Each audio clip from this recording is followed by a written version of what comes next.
ese mismo día. Porque sabemos, las fotos han dado la vuelta prácticamente al mundo en tiempo récord. Es un cambio de ritmo, evidentemente, porque me ha impactado tanto que las noticias incluso puede que queden ahora en un segundo lugar.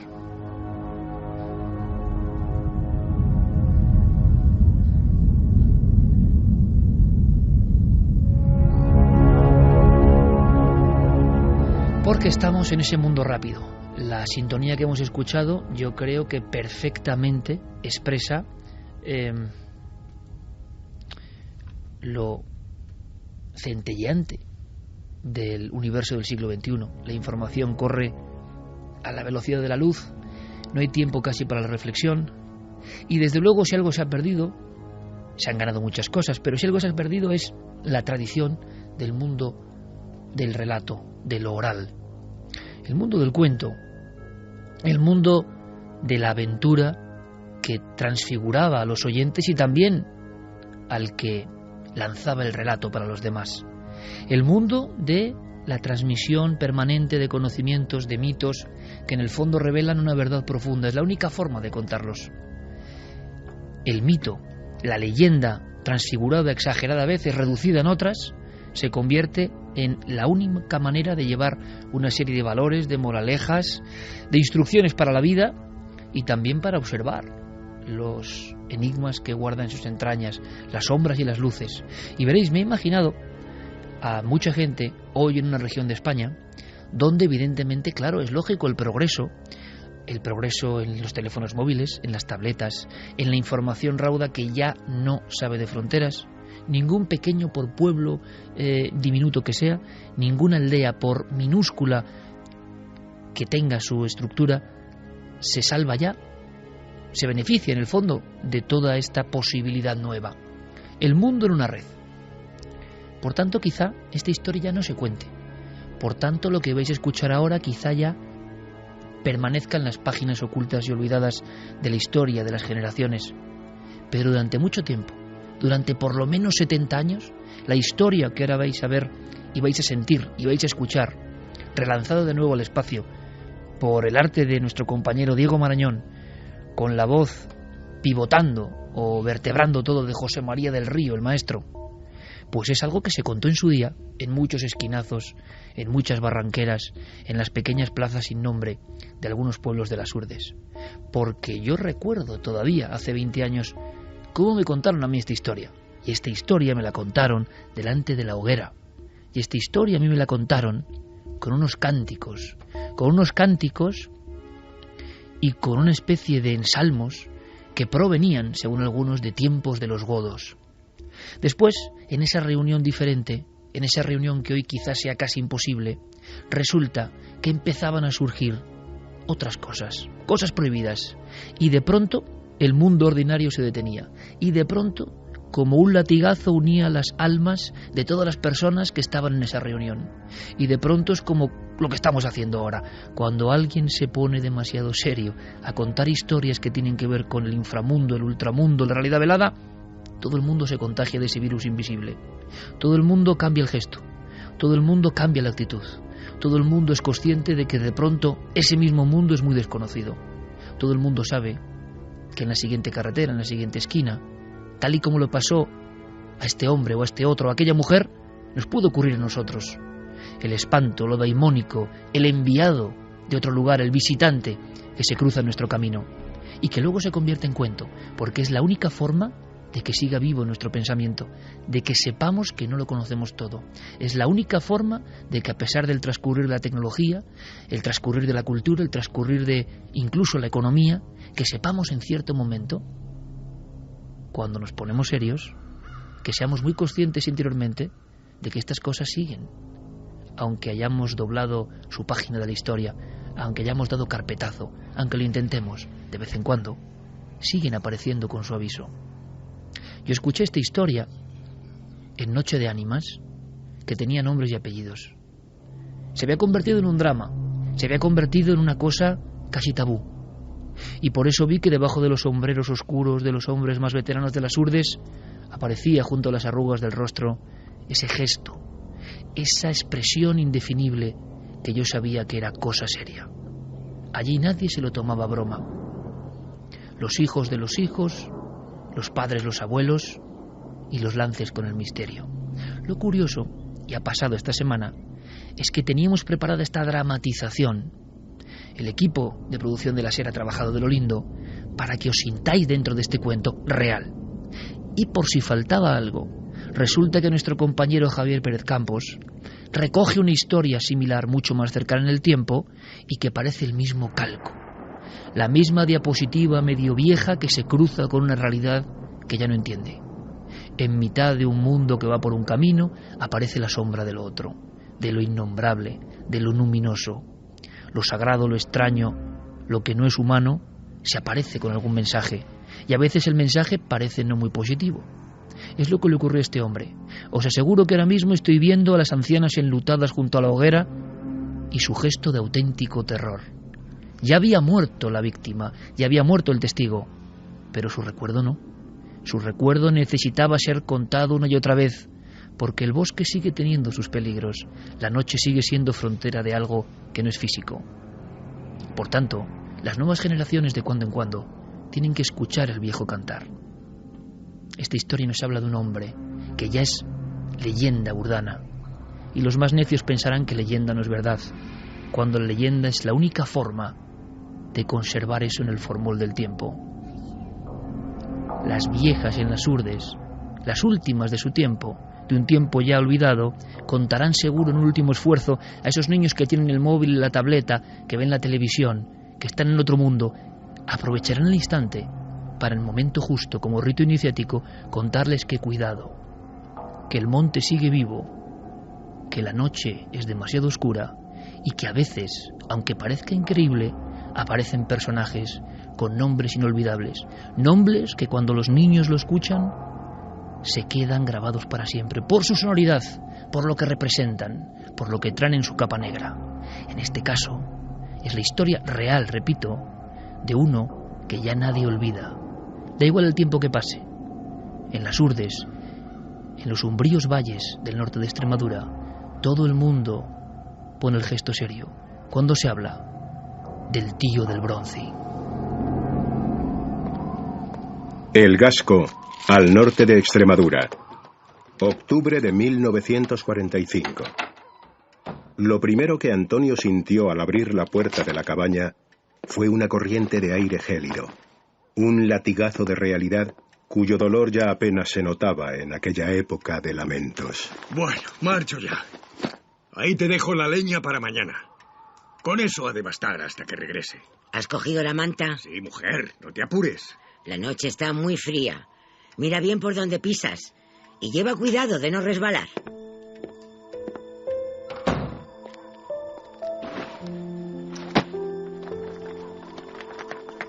Antonio Domínguez Crespo, a sus 58 años, se echó el hatillo al hombro y emprendió el camino hacia los oscuros prados cercanos a Nuño Moral.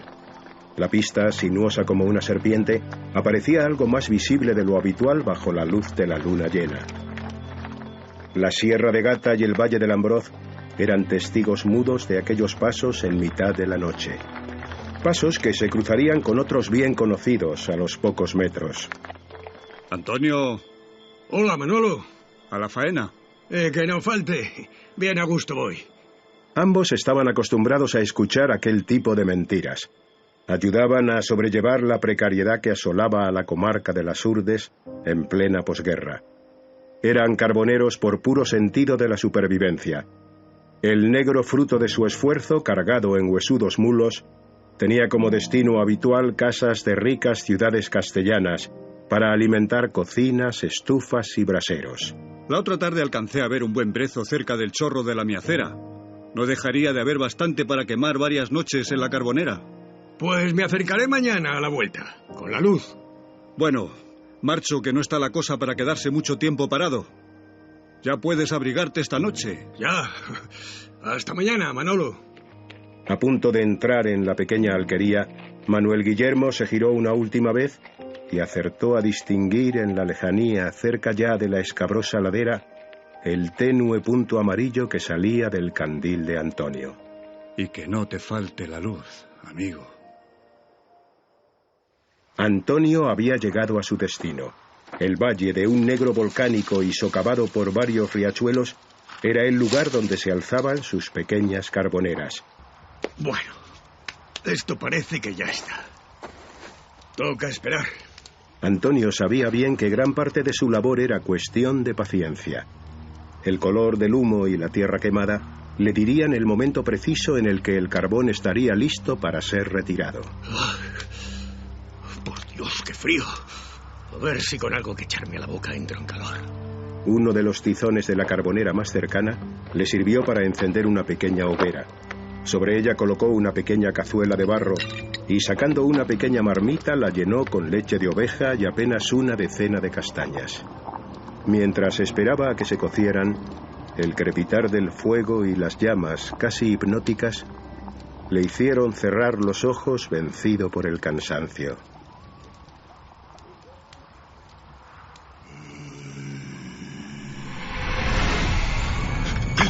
¿Qué pasa? La tierra pareció abrirse en mitad del vasto territorio del valle, entre las escarpadas paredes verticales de roca. El río Malvedillo enmudeció por unos instantes ante aquel terrible sonido que había cruzado los montes rasgando el aire como una cuchilla. Aunque procedente sin duda de algún punto de la sierra de la Corredera, se le antojó como salido de las entrañas del infierno. Antonio trató de fijar sus ojos en la oscuridad que se extendía ante él. No encontró nada. Maldita sea. Ha debido ser un mal sueño. O el hervir de las castañas que me ha jugado una mala pasada. El hombre echó a un lado la pequeña manta y se puso en pie con la intención de echar un vistazo a las carboneras, en cuyo interior seguía cociéndose el negro carbón.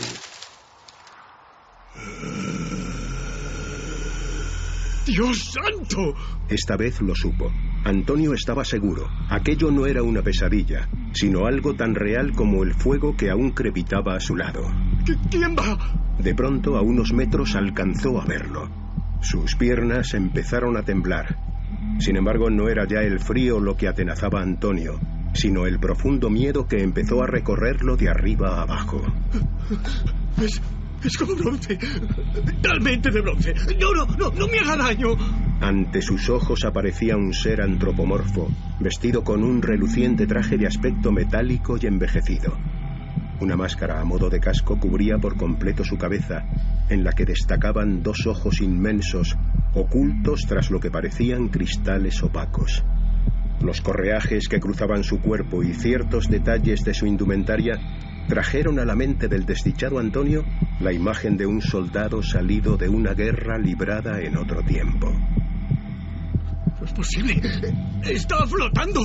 ¡Es cosa del demonio! Efectivamente, aquel ser no parecía apoyar sus pies en el suelo. Suspendido en el aire, alcanzó el punto más alto de la carbonera. Sin embargo, el intenso calor no parecía afectarle lo más mínimo. Emergiendo entre el humo blanco que salía de ella, la figura lanzaba brillantes destellos cuando las llamas y la luz de la luna llena incidían en su armadura. Lo que quiera que fuese, fijó su inquietante mirada en Antonio. ¡Protégeme, señor! ¡Es el demonio, el mismísimo diablo que me quiere llevar! ¡Socorro! ¡Socorro! El carbonero echó a correr en mitad de la noche. No quiso volver la vista atrás, ni siquiera para comprobar si la figura le estaba siguiendo. Su único objetivo era llegar a su cabaña y escapar del inesperado visitante infernal. En la soledad del valle junto a las carboneras, aquel ser imposible y daimónico sencillamente se desvaneció en la oscuridad, como la llama de una vela al apagarse.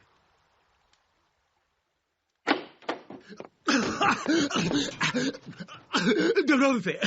¡Era del color del bronce! ¿Pero qué haces aquí? ¿Qué dices? ¡Ay, qué te pasa! ¡Del mismo bronce, Juana! ¡Te lo juro por el Altísimo! ¿Pero qué dices? ¡Te sale sangre de la boca! ¡Ay, por Dios! ¿Qué tienes? ¡Respira, Antonio! ¡Escupe! No puedo. El diablo era de bronce. ¡De bronce! El hombre se arrastró a duras penas hasta su catre. Parecía que el alma se le quería escapar a causa del miedo. algo se había quebrado en el sistema vital del carbonero. Los pequeños trozos de sangre coagulada que salían de su boca daban fe del brutal impacto.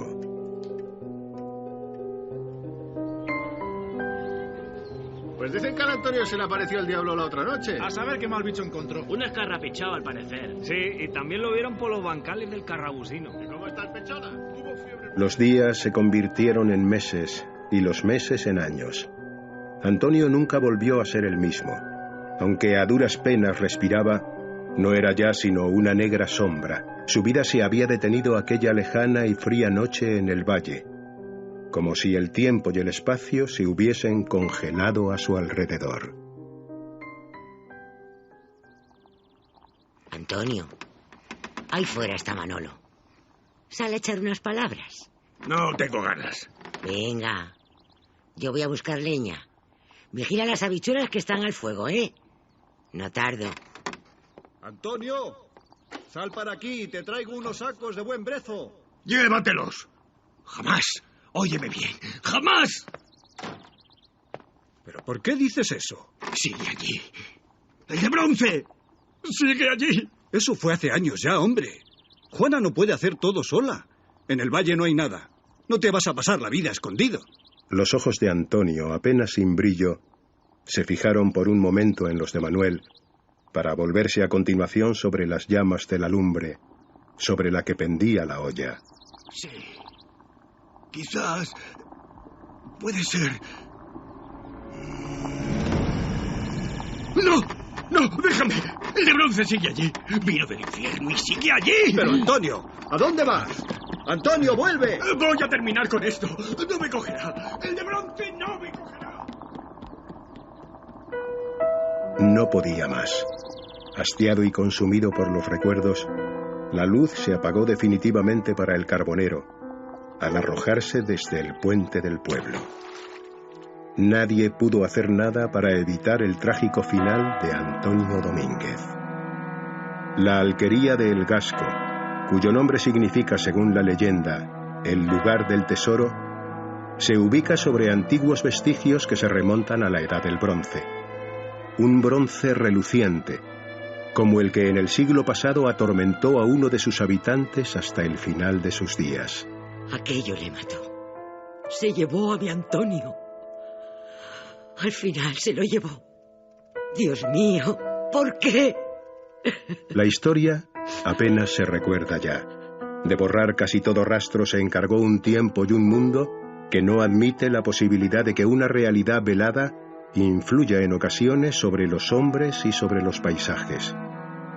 El legado del tío del bronce, anclado en las remotas montañas de las Urdes, es también el de un mundo que ya murió. Y quienes sobreviven no saben si siguen perteneciendo a aquel universo mítico o a este de hoy que ya no comprenden.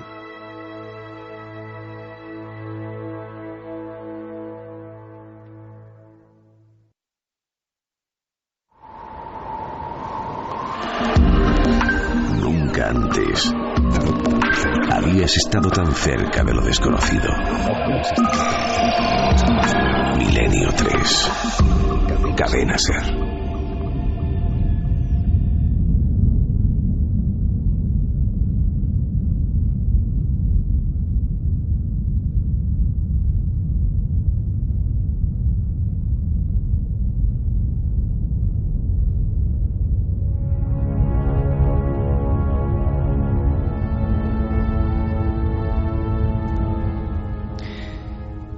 Escribí este caso, esta historia, en ese librito, poco daimónico también, llamado El Paraíso Maldito, hace ahora 15 años, y Diego Marañón, con sumo sentimiento, lo ha redactado a su forma para que lo sintamos ahora. Comprenderéis perfectamente, imagino, cómo han venido y han revoloteado los recuerdos, ¿no? Las gaviotas oscuras de las sombras, las noches y las investigaciones de aquel tiempo, porque, si no me equivoco, Manuel Domingo Velaz fue la persona que me contó junto a la hoguera con qué expresividad, dice, aquel hombre que yo le vi echaba cuajarones de sangre cortada por la boca del susto que tenía. ¿Usted lo vio? Yo lo vi. Trozos de sangre coagulada echaba por la boca.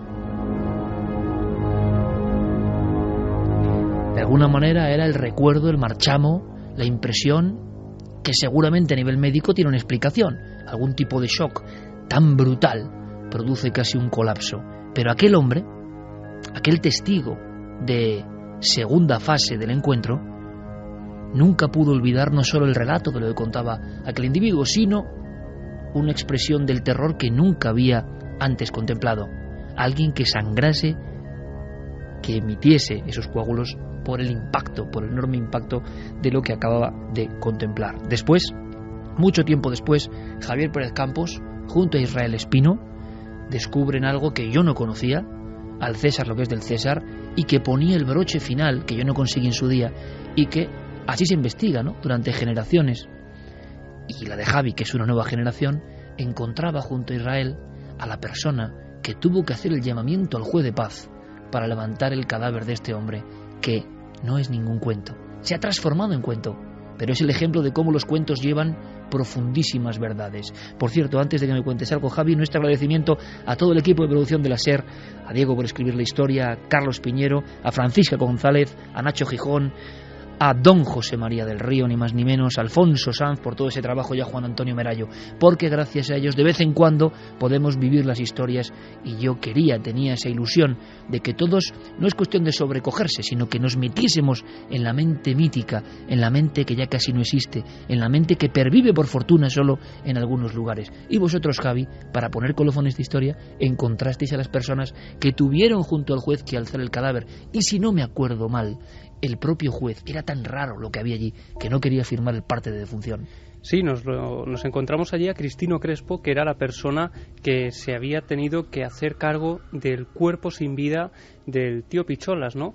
Que además nos decía que era una noche de perros, que él casi lo vio cómo se lanzaba por el puente al río, y la noche era tan terrible y el médico no quería subir hasta el Gasco por la noche tan terrible que hacía, que él mismo tuvo que bajar, jugarse la vida y con una cuerda atar el cadáver de este hombre a los pilares del puente para que no se lo llevara la corriente. Y se mantuvo allí atado el hombre que había muerto por la aparición, que no había logrado desalojar de su mente la aparición, que puede tener diferentes formas, pero que en este caso le pareció un hombre que flotaba, casco ovalado, oscuro o del bronce brillante, y que le pareció, como decía Diego en su historia, como un soldado venido de otro tiempo, ¿no?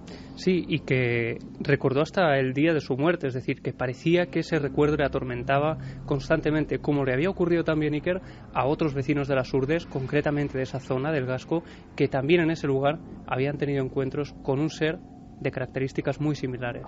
Ahora escucharemos vuestras opiniones. Santi, Clara, Carmen, desde luego ha sido como, que era mi idea, entrar de repente en esa cultura perdida que la radio interconectada, como sabemos que estamos ahora mismo con cientos de miles de oyentes en diferentes países del mundo, que todos hayamos formado durante un rato la inmensa hoguera de la cultura oral y casi tribal que no podemos olvidar, ¿no? Porque esto en el fondo son los cantares de ciego, son las coplas de cordel, son las historias o tenebros medievales, cuando no corría la información como corre ahora, donde a veces pierde su magia, tenía que trasladarse todo esto envuelto en una moraleja, en un sentido.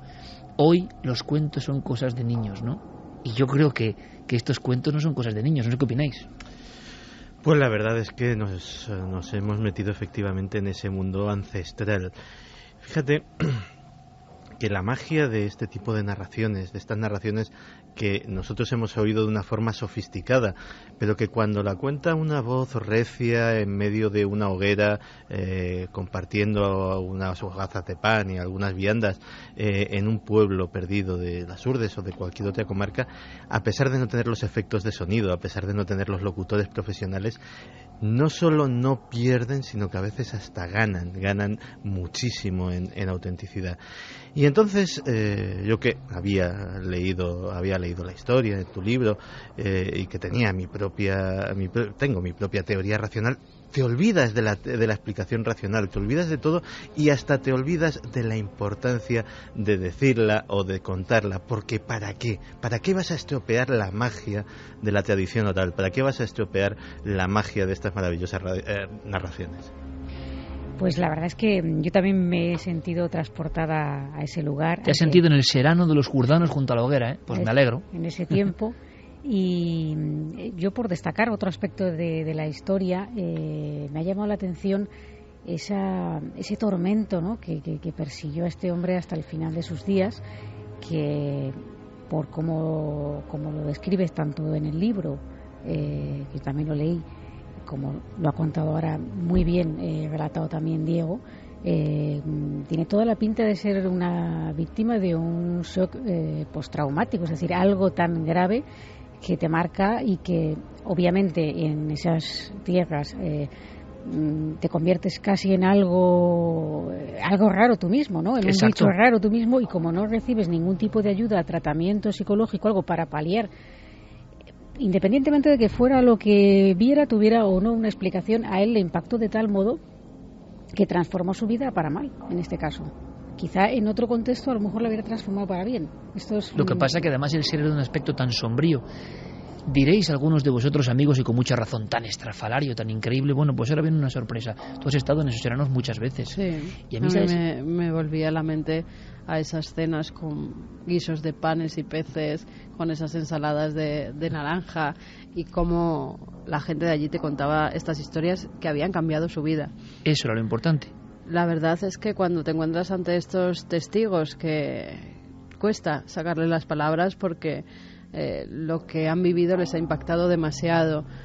Al principio por el miedo de qué dirán en el pueblo, y luego cuando se envalentonan a contárselo a unos periodistas, parece que se quitan un peso de encima y que por fin dicen: ¿y usted me puede explicar lo que yo vi?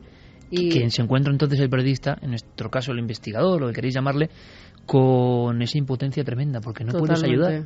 No puedes ayudar. Contarle otros casos para que no se sienta el único, para que vea que esto ocurre en el resto de España también y en otros lugares del mundo. Parece que eso les calma un poco, pero siempre se quedan con la cosa: ¿y qué fue lo que yo vi? ¿Fue algo demoníaco? ¿Fue algo venido de otro planeta? No saben muy bien explicarte, que ni ellos mismos le dan una connotación. Este caso, por ejemplo, va a hablar Santiago Camacho esta noche del Hangar 18. Pues bien, este caso se produce en el norte de Extremadura antes. La iconografía que tenemos del mundo de los extraterrestres, por poner un origen quizá posible a este caso, no se había ni inventado, no era compartida por la humanidad, y sin embargo en algunos sitios se veían cosas que, si este hombre pudiese dibujarlo tal y como lo describía, pues podía ser perfectamente el humanoide arquetípico, ¿no?, con un casco. Y varios dibujos, si buscáis en internet, por ejemplo el ser de Johannis en Italia, en los años 40 también, curiosamente, una gran cabeza bombada, dos, parecen lentes, ¿no?, en mitad del casco, una boca muy pequeña, tan pequeña como una raya, y que le produce eso, una seriedad al gesto, una osquedad que impresiona. La nariz apenas son 2 puntos. Bueno, pues se parece mucho, y eso ocurrió, si hacemos caso de las crónicas históricas, en los Alpes en 1947. Este caso es anterior y es muy parecido. No había ningún tipo de conexión ni de posibilidad, ¿no? A mí lo que me sigue impresionando muchísimo, de verdad, y no sé si lo habremos conseguido o no, pero no hace falta que sea un lugar exótico, un lugar apartado. Cuando en una reunión, cuando en una mínima reunión, sea de amigos, sea de alguien, de pronto, pero con verdad, saca un tema que tiene que ver con el misterio, se produce un extraño ensalmo compartido. Uno nota que hasta la densidad del aire ha variado, y de pronto en una reunión que podía ser frívola, que se podía estar hablando, y lo hemos vivido todos los que estamos aquí, me imagino, y la mayoría de los oyentes, y de pronto ha ocurrido algo que se comparte, que se transmite, que no sabemos en qué nivel de la realidad está, pero todas las personas de esa reunión han entrado como en un círculo de una atención especial, de una sensibilidad especial. Parece que todo ha variado y que se está hablando de cosas que pertenecen a un mundo apartado, pero que a todos interesa, ¿no? Se produce esa extraña comunión con el misterio en este tipo de relatos. Quizá por eso, por la fuerza de esa magia que se sentía, han ido teniendo su éxito a lo largo de generaciones, quizá hasta ahora, ¿no?, que estamos en el cenit o en el final casi de ese tiempo, ¿no? Bueno, y ese era el miedo que nosotros teníamos, Iker, cuando acudimos a las Urdes, que todas estas historias se hubieran perdido para siempre con las nuevas generaciones. Y de hecho lo que nos encontramos allí no era nada halagüeño, es decir, ya solo las personas mayores recordaban este tipo de cosas, y hubo una escena que a mí me impactó tremendamente, ¿no? Y que no la contamos en su día. Y es que yo llevaba bajo el brazo El paraíso maldito, ese libro que abrió las Urdes a mucha gente que la desconocíamos, ¿no? Y de repente yo recuerdo tener algunos nombres subrayados, nombres que llevaba grabados a fuego en la memoria, a los que intentaba incluso localizar preguntando a algunas personas, y lo que me impresionó es que ya todas esas personas estaban en el Campo Santo. Allí estaba su nombre, su fotografía y sus historias perdidas para siempre. Bueno, perdidas no, porque el cuento inmortal, solo que con una asistencia de miles, de cientos de miles de personas, continúa ahora, a través de esto que estamos haciendo ahora. En el fondo es el último homenaje a aquella gente que contaba para media docena de personas, para una docena de personas sus cuentos, creyendo que quizá nunca van a salir de ahí, pero gracias en esta intervención, o por desgracia dirán algunos, esto es conocido, el cuento se sigue transmitiendo, ¿no? Sí, pero en eso Javier tiene toda la razón. Posiblemente nosotros, y ya en último extremo su generación, seamos los últimos que hayamos podido acceder a la esencia de esas historias, porque cada uno sus vivencias, sobre todo si son vivencias inéditas, vivencias que no puede comparar con nada, las relata con el filtro de su cultura, de lo que conoce, de lo que ha vivido. Cuando sucedieron estas historias, cuando se originaron estas leyendas, había culturas autóctonas. Casi cada pueblo, cada comarca de España tenía su propio acervo cultural. Ahora mismo estamos en una cultura globalizada. Ese filtro, esas gafas con las que interpretar esas experiencias únicas, ahora ya son únicas, ya son unificadas. Ya todos tenemos exactamente el mismo par de antiparras y vamos a decir que esto ha sido la chica de la curva, vamos a decir que esto era un alienígena, vamos a decir que esto era un fantasma o un duende, pero porque ya es lo que hemos visto en la televisión. Tenemos un manual de instrucciones mentales común. Efectivamente, ya tenemos un catálogo y una forma de catalogar nuestras experiencias común, y se pierden matices y sobre todo se pierde poesía.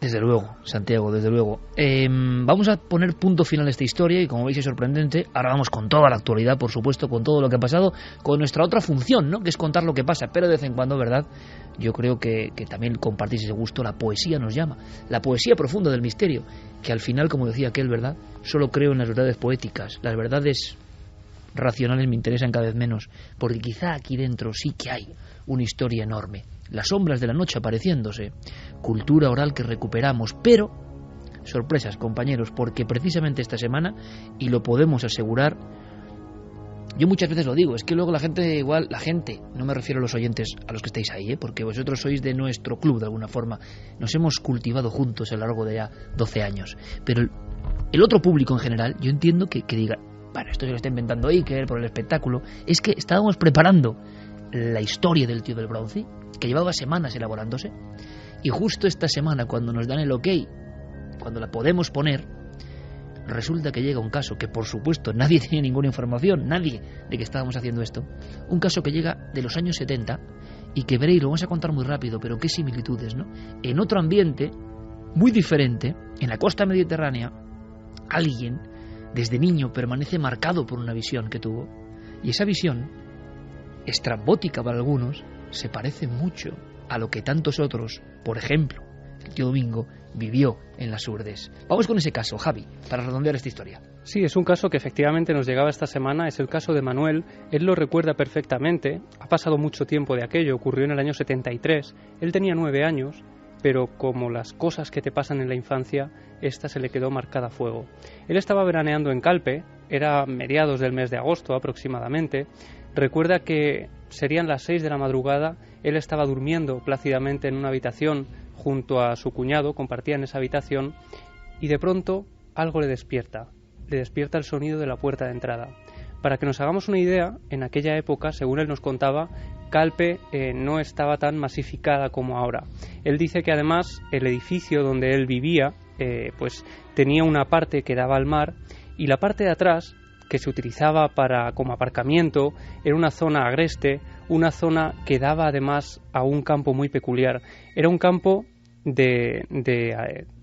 cañas de azúcar. De cañas de azúcar. Son una especie de barras, estamos viendo, ¿no? Vegetales, claro, un marcando campo inmenso. una altura. Es que es muy importante el detalle. Eso es un campo inmenso que casi se pierde en el horizonte, un campo tremendo.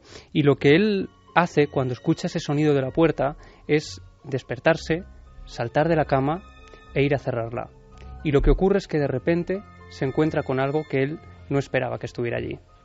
La puerta empezó a dar golpes, se abrió, no sé exactamente qué hora sería, pero bueno, yo calculo como muy tarde, las 7 y pico de la mañana, las 7 y cuarto, las 7 y media, como muy tarde. Y esta puerta daba una especie como de corredor, como de corrala. Y en la parte posterior, donde los coches, se encontraba el campo de las cañas de azúcar.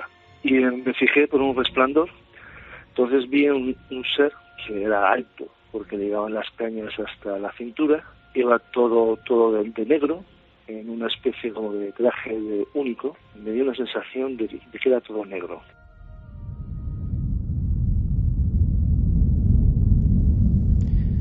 Y descubre que ese ser, que tiene además unos brazos y unas piernas desproporcionados, como demasiado altos para una persona normal, está totalmente inmóvil en medio de ese campo de azúcar. Le sobresale medio cuerpo a través de esas cañas, a través de esos matojos. Está totalmente quieto y piensa que lo que le ha llamado la atención es algún reflejo del sol que está saliendo y que ha impactado quizá sobre ese traje que brilla especialmente de ese ser. Y entonces descubre Iker, cuando empieza a fijarse más en esa figura, que tiene algo todavía más extraño, una especie de casco y otro objeto que él en un primer instante no reconoce. Tenía un casco triangular sin vértices y en la parte de la inserción del casco con el traje tenía una especie de óvalo metálico que era el que brillaba más que el cristal del propio traje. Sé que llevaba una especie de bombona a la cintura, que no es una parte cómoda de llevar una pequeña bombona o depósito o filtro, que iba comunicado con un tubo como de aspiradora a la parte inferior del casco, justamente a la zona plateada. También sé que llevaba más cosas, pero no lo puedo decir porque es que ya ha pasado tanto tiempo que te estoy contando lo que es más exacto.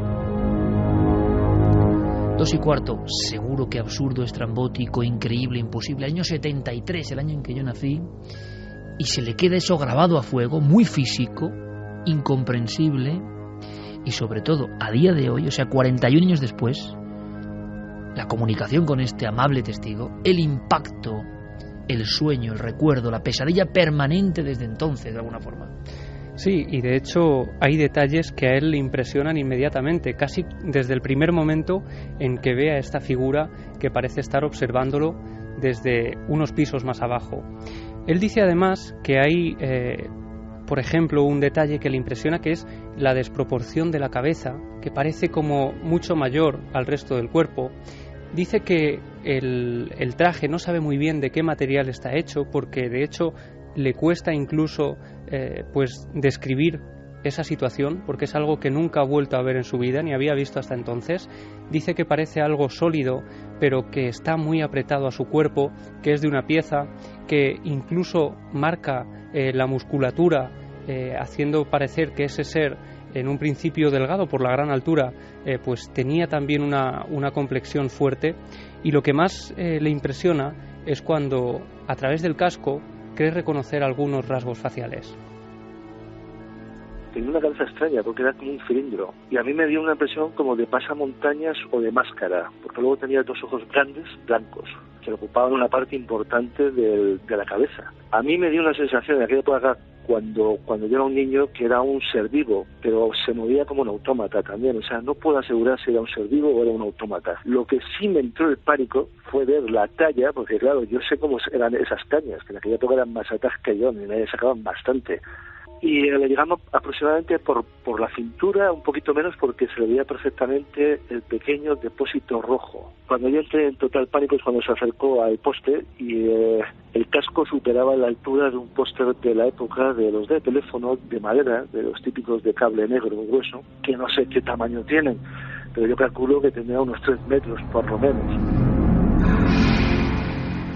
Y tenemos que imaginar, Iker, esa escena de esta figura sobresaliendo entre las cañas de azúcar, medio cuerpo, gran altura, unos 3 metros, y de pronto alza la cabeza, alza esa especie de casco, parece que lo mira durante unos segundos y empieza a caminar hacia él.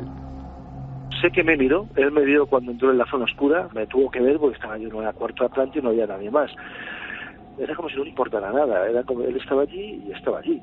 Y me miró para arriba, pues desde una distancia de unos 20 y tantos metros, 30 metros como mucho. Y sí me vio, evidentemente, ya fue cuando ya abre, vamos, di un golpe a la puerta, fui corriendo al cuarto de mis padres, empecé a chillar, mi padre se molestó bastante y no salió nadie. Cuando ya volví a cerrar la puerta, evidentemente ya no estaba.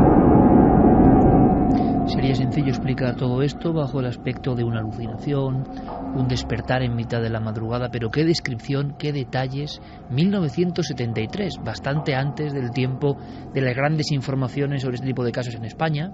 Ya había habido algunas, evidentemente, la prensa ya hablaba de estos temas, pero un niño en el Mediterráneo, cuando aún no estaba asolado por edificios, cuando todavía había naturaleza virgen, año 73, cerca de un núcleo urbano, el absurdo completo. En Estados Unidos se llamó al año 73 el año de los humanoides, por este tipo de apariciones físicas, no parecen etéreas, físicas, y tocadas por este tipo de elementos absolutamente fuera de sitio. Incluso hoy ya no se encuentran casos con estas descripciones. La observación fue diurna, ya había luz del día y fue perfectamente descrita.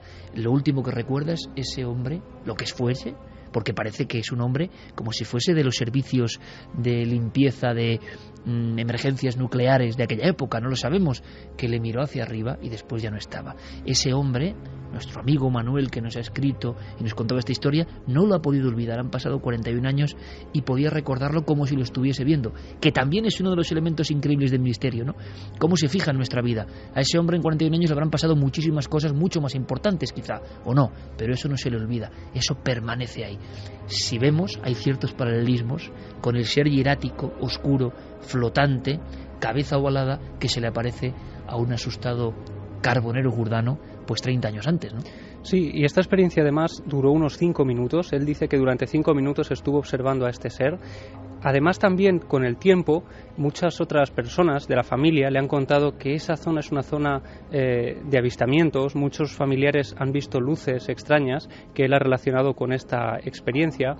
Y fíjate si le debió marcar la experiencia, que lo que le hizo escribirnos fue que caminando por Calpe hace unos días, de repente pasó por ese edificio. El entorno ya no era igual, ya no estaban esos sembrados, estaba todo lleno de edificios y solo quedaba en pie de aquella escena ese lugar, el lugar desde el que avistó aquella escena imposible. Imagino la escena perfectamente en un mapa lleno de edificios piramidales, bloques de apartamentos. Este hombre pasa casi por casualidad y recuerde que ahí estaba ese individuo en el que nadie puede creer, excepto él. Pues vamos con los mensajes para ver qué opinan nuestros oyentes. Nes Lucas dice: están describiendo a Slenderman. El mito del hombre delgado, ¿no? Exacto. Es verdad, qué curioso, qué curioso. Jorge González dice... Como decía Santi, ¿no? De inmediato se interpreta eso a un relato de hoy, pero que curiosamente es la eterna historia que continúa, ¿no? Jorge González nos decía, insisto, en que podrían ser guardianes de la naturaleza, minas, campos. Diego García Alex: yo trabajé hace unos años en una empresa de detectores de radiación y en el verano de 2003 estuve trabajando en Almaraz. Muchas noches tenía que subir a la zona de las Urdes y la verdad es que a veces bajaba del todoterreno para tomar las lecturas con el portátil y el ambiente acongojaba un rato. Lo pasaba mal, sí, en las Urdes de noche, en algún que otro bosquecillo de los que hay, se pasa realmente mal. David Cron dice: las dramatizaciones de Milenio 3 transportándonos a otros sitios y a otros lugares. Increíble las emociones e increíble la sensación de vivir el cuento. Gracias por estos regalos para los sentidos. Ramón Moreno: personajes de otra dimensión. Quién sabe, las últimas investigaciones de físicos teóricos admiten la posibilidad de estas dimensiones. Y que esto no quiere decir que esa aparición sea mala. Lo que pasa que hay que comprender a un hombre de aquella época en la que no había televisión ni nada, pues tuvo que ser un impacto impresionante para él. José Ramón López: la nave del misterio sigue demostrando que no se necesitan grandes superproducciones ni efectos visuales, solo hace falta pasión. Arrebuscando dice: el estado de duermevela en el monte te invade de vulnerabilidad, pero algo metálico, ¿de dónde sale? Penuria, el humanoide de Granja de Moreruela, también era así, robotesco. Sí, señor. Y no llevaba mochila. Sí, señor. Y entrevistamos en Cuarto Milenio a Willy, el empresario zamorano, magnífico, lleno de vitalidad, y es lo mismo. Tuvo ese ser en el año 74 cerca de un monasterio abandonado y es el mismo retrato. ¿Y cómo lo describía? Y yo le preguntaba al buen amigo Guillermo, que estaba pescando aquel día, pero usted lo recuerda, dice, como si estuviera delante de mí. Ese es el ensalmo curioso, ¿no? Como si estuviera delante de mí. Había ocurrido el lance con el misterio en 1974. Bueno, fíjate, perdona, en el año 70 ocurre también otro avistamiento muy parecido, un ser de características muy similares, Puente de Herrera, y también en un sitio muy peculiar, en un campo de alfalfa. Es decir, verdad, en Valladolid. Claro, que hay una serie de circunstancias que a veces parece que se repiten, y esta también ocurre un 15 de agosto. Las fechas son muy parecidas. Aiden dice las Urdes tiene más misterio que el Área 51. Yuli Tomé, ¿alguien sabe si se puede hacer noche en la Sierra o Montes de las Urdes? Sí, ¿por qué no? Bueno, si Habrá no hay ningún problema, es un lugar ¿no? precioso, es un lugar precioso y un lugar maravilloso, ¿no? Bueno, que pregunte por allá a la gente. Claro, sí, claro. Lucky Grunge, lo que pasa en el campo se queda en el campo. Es una suerte oír historias como esta. Alex Siso, las dramatizaciones de Nave del Misterio son mágicas. Permiten que cada oyente visualice la historia a través de su imaginación.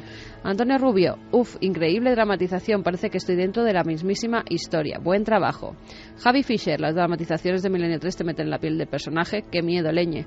Becky Otaku, es como ver una telenovela, como antes que eran en la radio. Alejandro Carmona, lo dije, una noche perfecta para pasar miedo, grandísima dramatización. Hoy hace noche de mucho frío aquí en Madrid, por lo menos. Sí, en casi toda España. Y se dice mucho, pero en el 2003 este equipo de locos rescató el género de dramatizaciones que llevaba más de una década y más sin hacerse. Parecía algo antiguo. Seguramente será algo antiguo. Nos encanta lo antiguo. Vamos ahora con lo moderno. Vamos ahora con la actualidad, vamos ahora con todo lo que ha pasado, que se puede resumir con dos voces que quiero que escuchéis rápidamente. Uno es Giovanni de Ercole, obispo auxiliar del Áquila, que nos cuenta, parece que ha habido un robo. Bien, ese robo parece que se resuelve policialmente, pero detrás de la acción nos da la impresión de que hay un mundo que no conocemos, el mundo del contrabando de reliquias, el mundo de la magia roja. Como siempre, una noticia concreta, ocurra lo que ocurra con esa noticia, nos va a hacer penetrar en otro mundo. ¿Qué decía el obispo del Áquila? No sabemos cuáles han sido los motivos del robo, pero de entrada es algo muy desagradable. Es un gesto del cual no comprendemos el porqué, no entendemos la razón, especialmente en un momento tan delicado. Nos estamos preparando para la canonización de Juan Pablo II.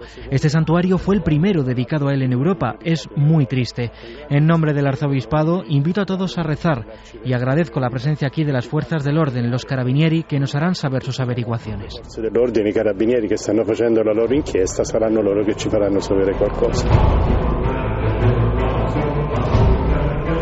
¿Qué habrá de fondo en esta historia? Pasquale Corriere es otro de los hombres, digamos, activos en el vecindario del Áquila, un lugar además asolado por terremotos, por todo tipo de vicisitudes hace unos años, y se ha producido el robo de una reliquia que, atención, nos lleva además a otra historia de novela, el consabido atentado de Fátima. Ese día de Fátima del año 81, ese acontecimiento todavía no viene explicado. Pues si faltaba algo, el último ramal, el trocito de tela con sangre, ahora robado. Lógicamente, empiezan las investigaciones, surgen hipótesis. ¿Qué dicen las voces de la gente importante de allí? Esto es un misterio, yo espero que no. Yo les pido a estos señores que la devuelvan, porque seguramente obtendrán el perdón de Juan Pablo II. Él perdonó incluso a quienes intentaron asesinarlo aquel famoso día. Esta pequeña cantidad de sangre que estaba sobre este trocito de su túnica hace referencia exactamente al día del atentado.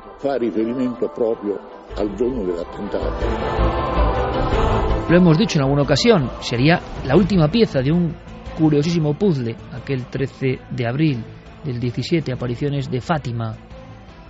Un ser, curiosamente un ser, que es interpretado como la Virgen y sus mensajes, que en parte cambian su mundo. Un 13 de octubre del 17, danza el sol. Imposible, ¿verdad? 70.000 personas así lo afirman, otro día 13, pero del año 81.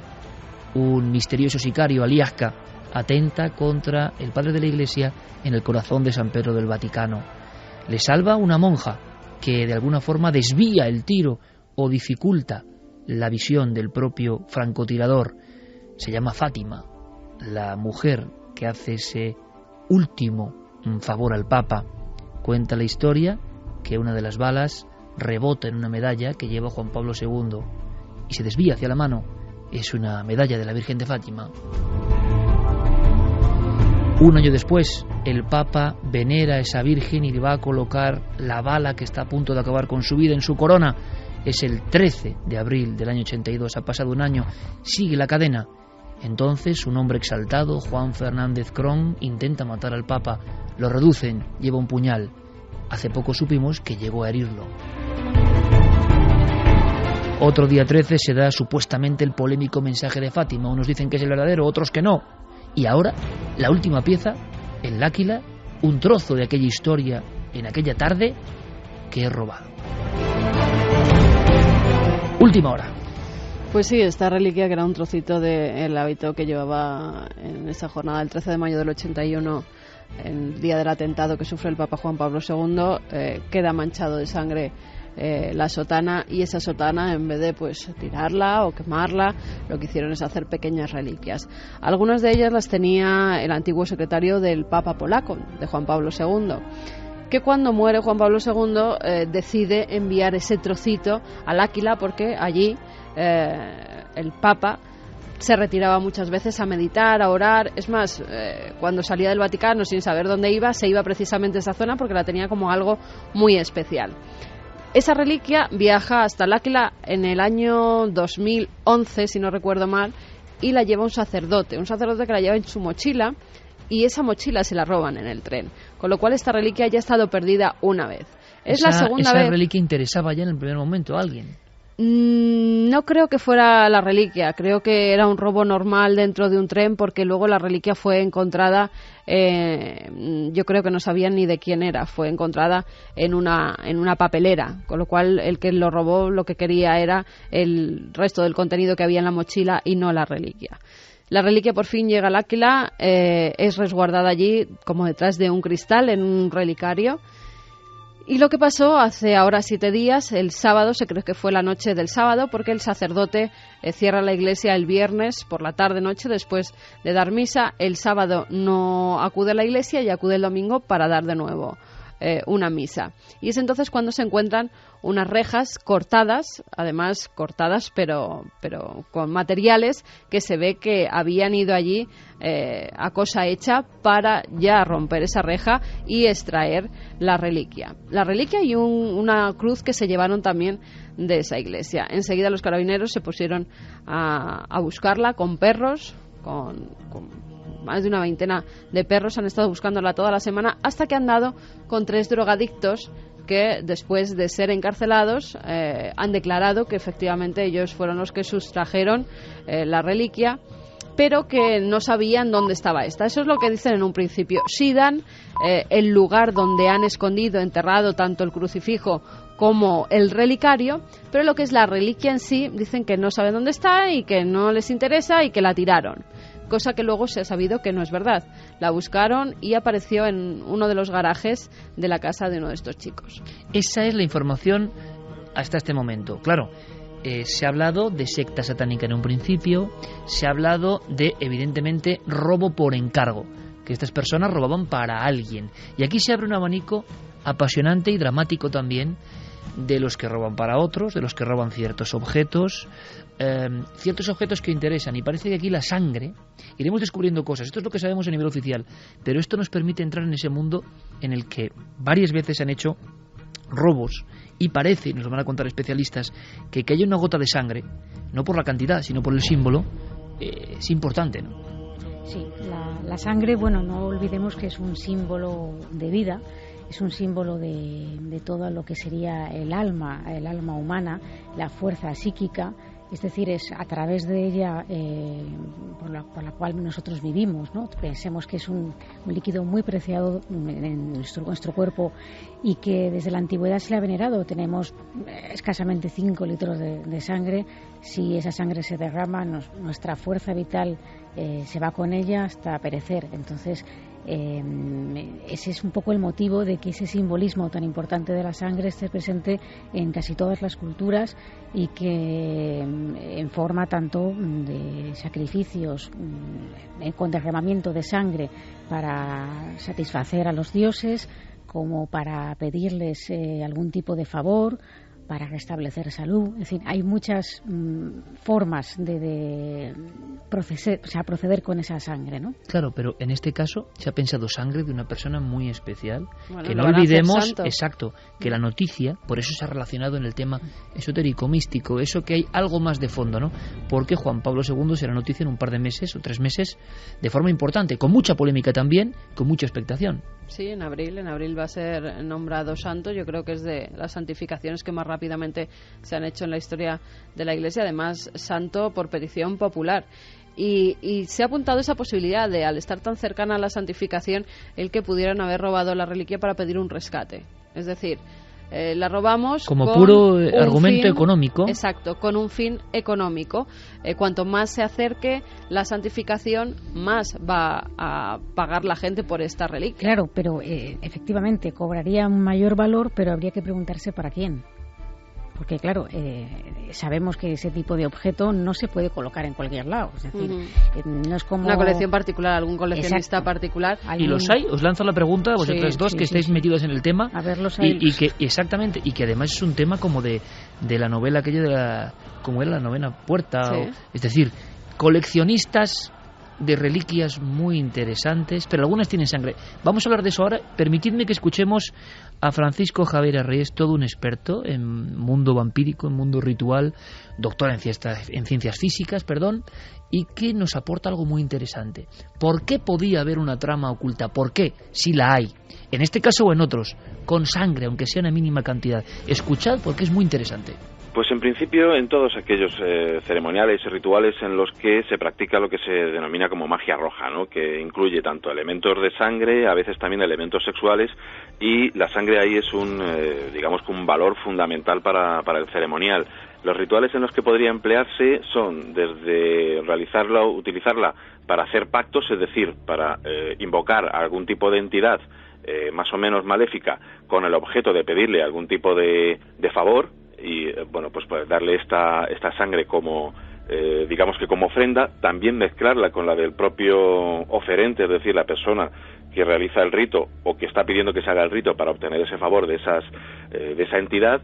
Se puede también utilizar también para consagrar objetos, por ejemplo, objetos rituales del tipo del atameo, cuchillo ritual que se utiliza en ceremonias de todo tipo, incluidas las satanistas evidentemente, espadas, varas, etcétera. El uso que se le puede dar pues es muy variado.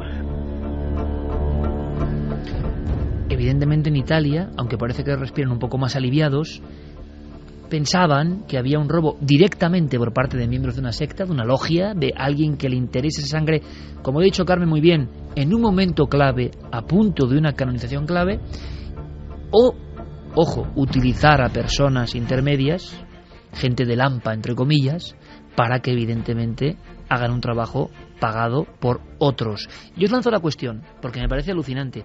¿Existe? Porque en la Edad Media se sabe que existía un comercio de reliquias, competencia incluso entre lugares, obispados, comercio y robo de reliquias. Pero claro, hoy en día, y sobre todo interesa el asunto de, vale, perfecto, con un tema de interés monetario, bien, puede ser interesante o no, pero con esto que contaba Arries, es decir, personas, ¿creéis que intentan realizar ritos, invocaciones, ceremonias, acercándose a este mundo de las reliquias u otros objetos? Bueno, en mi opinión, las creencias son tan libres como variadas. Es decir, a lo mejor cosas que quizá a nosotros no se nos pasarían por la cabeza o no concebiríamos dentro de nuestro sistema de creencias, hay personas que sí que lo conciben y lo tienen muy presente, ¿no? Quizá no son cosas que se prodiguen a comentar en público, porque claro, quien hace esto, pues primero es gente en principio que dispone de un capital importante, porque estas cosas cuestan. Claro, ¿cuánto costaría un trozo de la sotana con sangre de Fátima, del día más misterioso de la cristiandad en los últimos siglos, ¿eh? Se pueden millones. Sí. El problema es que precisamente no hay donde venderlo. Es decir, es exactamente lo mismo que cuando robas, que cuando quieres hacerte con un objeto único. Esta misma semana se ha robado un violín Stradivarius. No puedes vender un Stradivarius, punto. O sea, sí puedes venderlo. Vamos a ver, puedes... Saben quién lo tiene y claro, saben a quién venderse. Esa es la historia, pero probablemente el comprador, es decir, hay una el comprador ya ha pagado por ese robo. O no. Tú sabes a quién ofrecérselo si eres el que lo robas. Sabes perfectamente porque los que te compran. Porque ha sido cliente, efectivamente. Pero digamos que no puedes hacer una subasta pública. No, claro, a nivel oficial te refieres. Claro. ¿A quién se lo ofreces o quién te lo encarga? Entonces hay gente que, independientemente de que sean satanistas o no, creen en el poder implícito de determinados objetos. O sea, ni siquiera haciendo rituales. El propio Adolf Hitler recorrió medio mundo en busca de objetos que él consideraba poderosos y que los utilizaba simplemente como talismanes. Es decir, yo lo tengo y esto me da poder. Qué interesante la palabra en este momento de la noche, ¿no? Talismán, que quizá... A mí me pega más que va por ese lado. Alguien que, además, Papa siempre se le ha relacionado con la curación de enfermedades. A lo largo de toda la historia eclesiástica se sabe que las reliquias las tenían los más poderosos, se llenaban las grandes casas y los grandes templos de estas reliquias precisamente porque creían que les iban a proteger de enfermedades y que cuando tenían estas enfermedades, si se pasaban el brazo momificado de Santa Teresa por la cabeza o si tenían el corazón de cualquier santa en su mesilla, pues en cierta forma iban a curar esos males. Es la creencia que se tenía. Y a mí me pega como Francisco Franco, que tenía el brazo incorrupto de Santa Teresa por en su ejemplo. dormitorio. Y no olvidemos que yo he indagado alguna cosita sobre la muerte de Felipe II, que Felipe II ordena bajar parte de las 7.000 y pico, si no me equivoco, reliquias del Escorial, elige y las cuelga de lo que hoy serían los cortinajes casi, porque la escena a mí me impresionó mucho, ¿no? Los húmeros, exactamente, en la cama de dosel, humilde cama que sigue ahí en el Escorial, que dices, el rey más importante de la historia, posiblemente uno de los más importantes, bueno, estaba en un cátere prácticamente. Bueno, pues de su dosel, colgando, según las crónicas del padre Sigüenza, como si fueran mojamas prehistóricas de otro tiempo, ¿no? Oscurecidos, clavículas, brazos. Claro, tenía que ser fantasmagórico. Felipe II, temeroso, pensaba que el danzar de esos objetos y el sonido, me los imagino, de esos huesos tintineantes de manos, de trozos de niños santos, como suena, eso tenía que producir un espanto tremendo. Si le acompañamos de los cuadros más terroríficos del Bosco enfrente, pues claro, estas reliquias, ahora, Clara, Santi, Javi, Carmen, amigos oyentes, es muy fácil ver solo el objeto y que nos parezca como el que roba un souvenir. No, yo creo que no va por ahí. No, además se tenían las reliquias, vamos, es que hasta mi abuela, esos pequeños relicarios que daban en las iglesias y que los llevaban siempre con un imperdible en la ropa cogidos para protegerse, para proteger de las enfermedades. Del mal de ojo. Del mal de ojo, los cinturones de infante famosos que aparecen representados en multitud de cuadros y que un día, si queréis, podemos hablar de ello más extensamente. Pero dinos algo, porque eran tremendos, pues eran unos cinturones casi como de castidad, como quien dice, que llevaban especialmente los niños de las casas reales y que se abrían y en su interior contenían reliquias muchas veces objetos o materiales orgánicos de animales, de patas de zorro, de muchas cosas que se metían ahí como si fuera una especie de huevo y que eso se colgaba a la cintura, ¿no? Para protegerles del mal de ojo y de la enfermedad. Pérez Campos ponía una cara ahora mismo diciendo, madre mía, y yo digo, es que están hablando veteranos, amigo, están hablando veteranos, yo por eso les dejo, porque estoy también alucinando, porque enseguida surgen cosas y es otro viaje por la historia, pero es que es nuestra propia historia, y en muchos cuadros, en el propio Escorial, aparecen niños de las monarquías protegidos con estos emblemas, que hoy en día, en ese circuito que comentaba Santi Camacho, también valdrían un dineral, me imagino, ¿no? Tiene que haber un comercio de todo esto. Hay un comercio de reliquias, hay sitios donde te venden manos momificadas de santas. Es más, yo sé... Hoy, hace 2 días, pregunté el precio de una mano momificada de una santa. O sea, la gente me tomará por una friki, pero es para un trabajo, es para una cosa. Y las venden, no solo manos, venden cuerpos enteros incorruptos de santos. Hoy se puede comprar de todo, pero claro, cuando es un robo de una persona que van a hacer santa, de un papa, de Juan Pablo II, del más querido por el pueblo en los últimos siglos, pues ya tiene unas connotaciones un poco más extrañas. Enseguida salta la voz de alarma del satanismo porque hace unos años, y desde hace unos años también, se están robando en muchos templos a nivel mundial hostias, sobre todo hostias consagradas para hacer rituales satánicos. En Italia hubo un verdadero pánico cuando intentan robar algunas de las reliquias del Padre Pío. Antes de ser expuesto ante el público, en esa exposición pública que se hizo y que estuvimos allí, cuando el Padre Pío mostraron que estaba incorrupto, con una capa de cera importante, pero incorrupto. Meses antes habían intentado robar un arca con reliquias que tenían del Padre Pío, y se pensó, porque llegaron algunos anónimos, se pensó que era para hacer rituales satánicos. Hubo varios robos en una especie de triángulo que hacían varios pueblos de la zona, donde se encontraron además restos de animales, restos de posibles rituales, y eso dio la voz de alarma, y por eso, al ser robada la reliquia de Juan Pablo II, enseguida se ha pensado que podía ser para algo satánico. E interesantísima la tertulia que continúa ahora. Lo que os decía, una noticia hace que escuchemos, sobre todo Javi y yo, a Santi, Clara y Carmen contándonos cosas apasionantes. Nos encanta. Mientras tanto, de fondo, Noel Calero, Hans Zimmer nos pone Ángeles y Demonios.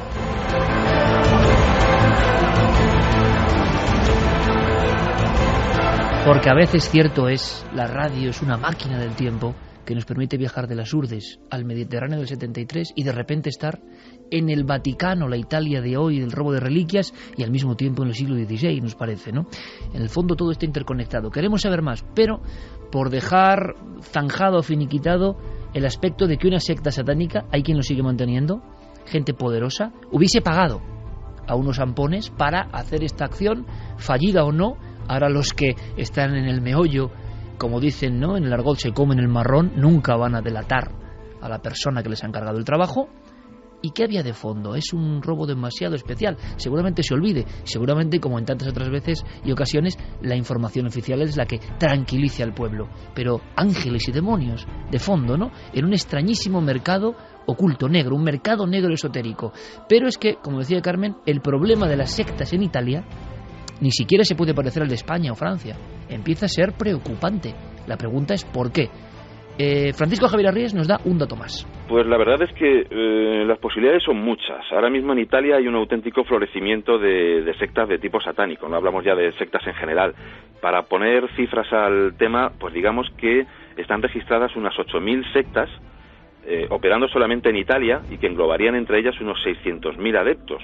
Entonces es una cantidad bastante importante, repartida sobre todo en el norte de Italia, en las provincias más al norte, en el centro, cerca de Roma y del Vaticano, y en la isla de Sicilia sobre todo, ¿no? Y entonces pues están, por ejemplo, los Figli di Satana, en italiano los hijos de Satanás, que es una de las más activas y suele oficiar misas negras y orgías en cementerios. Las bestias de Satán se hicieron hace unos años pues tristemente famosas porque estaban involucrados en 3 asesinatos rituales y en determinados suicidios que ellos mismos habían incentivado. Hay otras como por ejemplo Cerchio Satánico, el Cerco Satánico, otra con un nombre bastante curioso como es el Imperio Satánico de la Luce degli Inferi, Imperio Satánico de la Luz del Infierno, las Esclavas de Satanás. La verdad es que como grupos abundan muchísimos. Como digo, pues ahora mismo unas 8.000 sectas están registradas en Italia. Y la situación es tal que la propia policía italiana tiene una parte de la policía dedicada justamente a investigar estos asuntos, ¿no? Una especie de brigada policial antisatánica que está continuamente registrando portales de internet, clubes satánicos, hasta 700 portales de internet tienen registrados, 322 clubes y sociedades de este tipo, e incluso tienen licencia para intervenir en plena noche por si captan algún tipo de ritual en la noche, en algún cementerio, etcétera.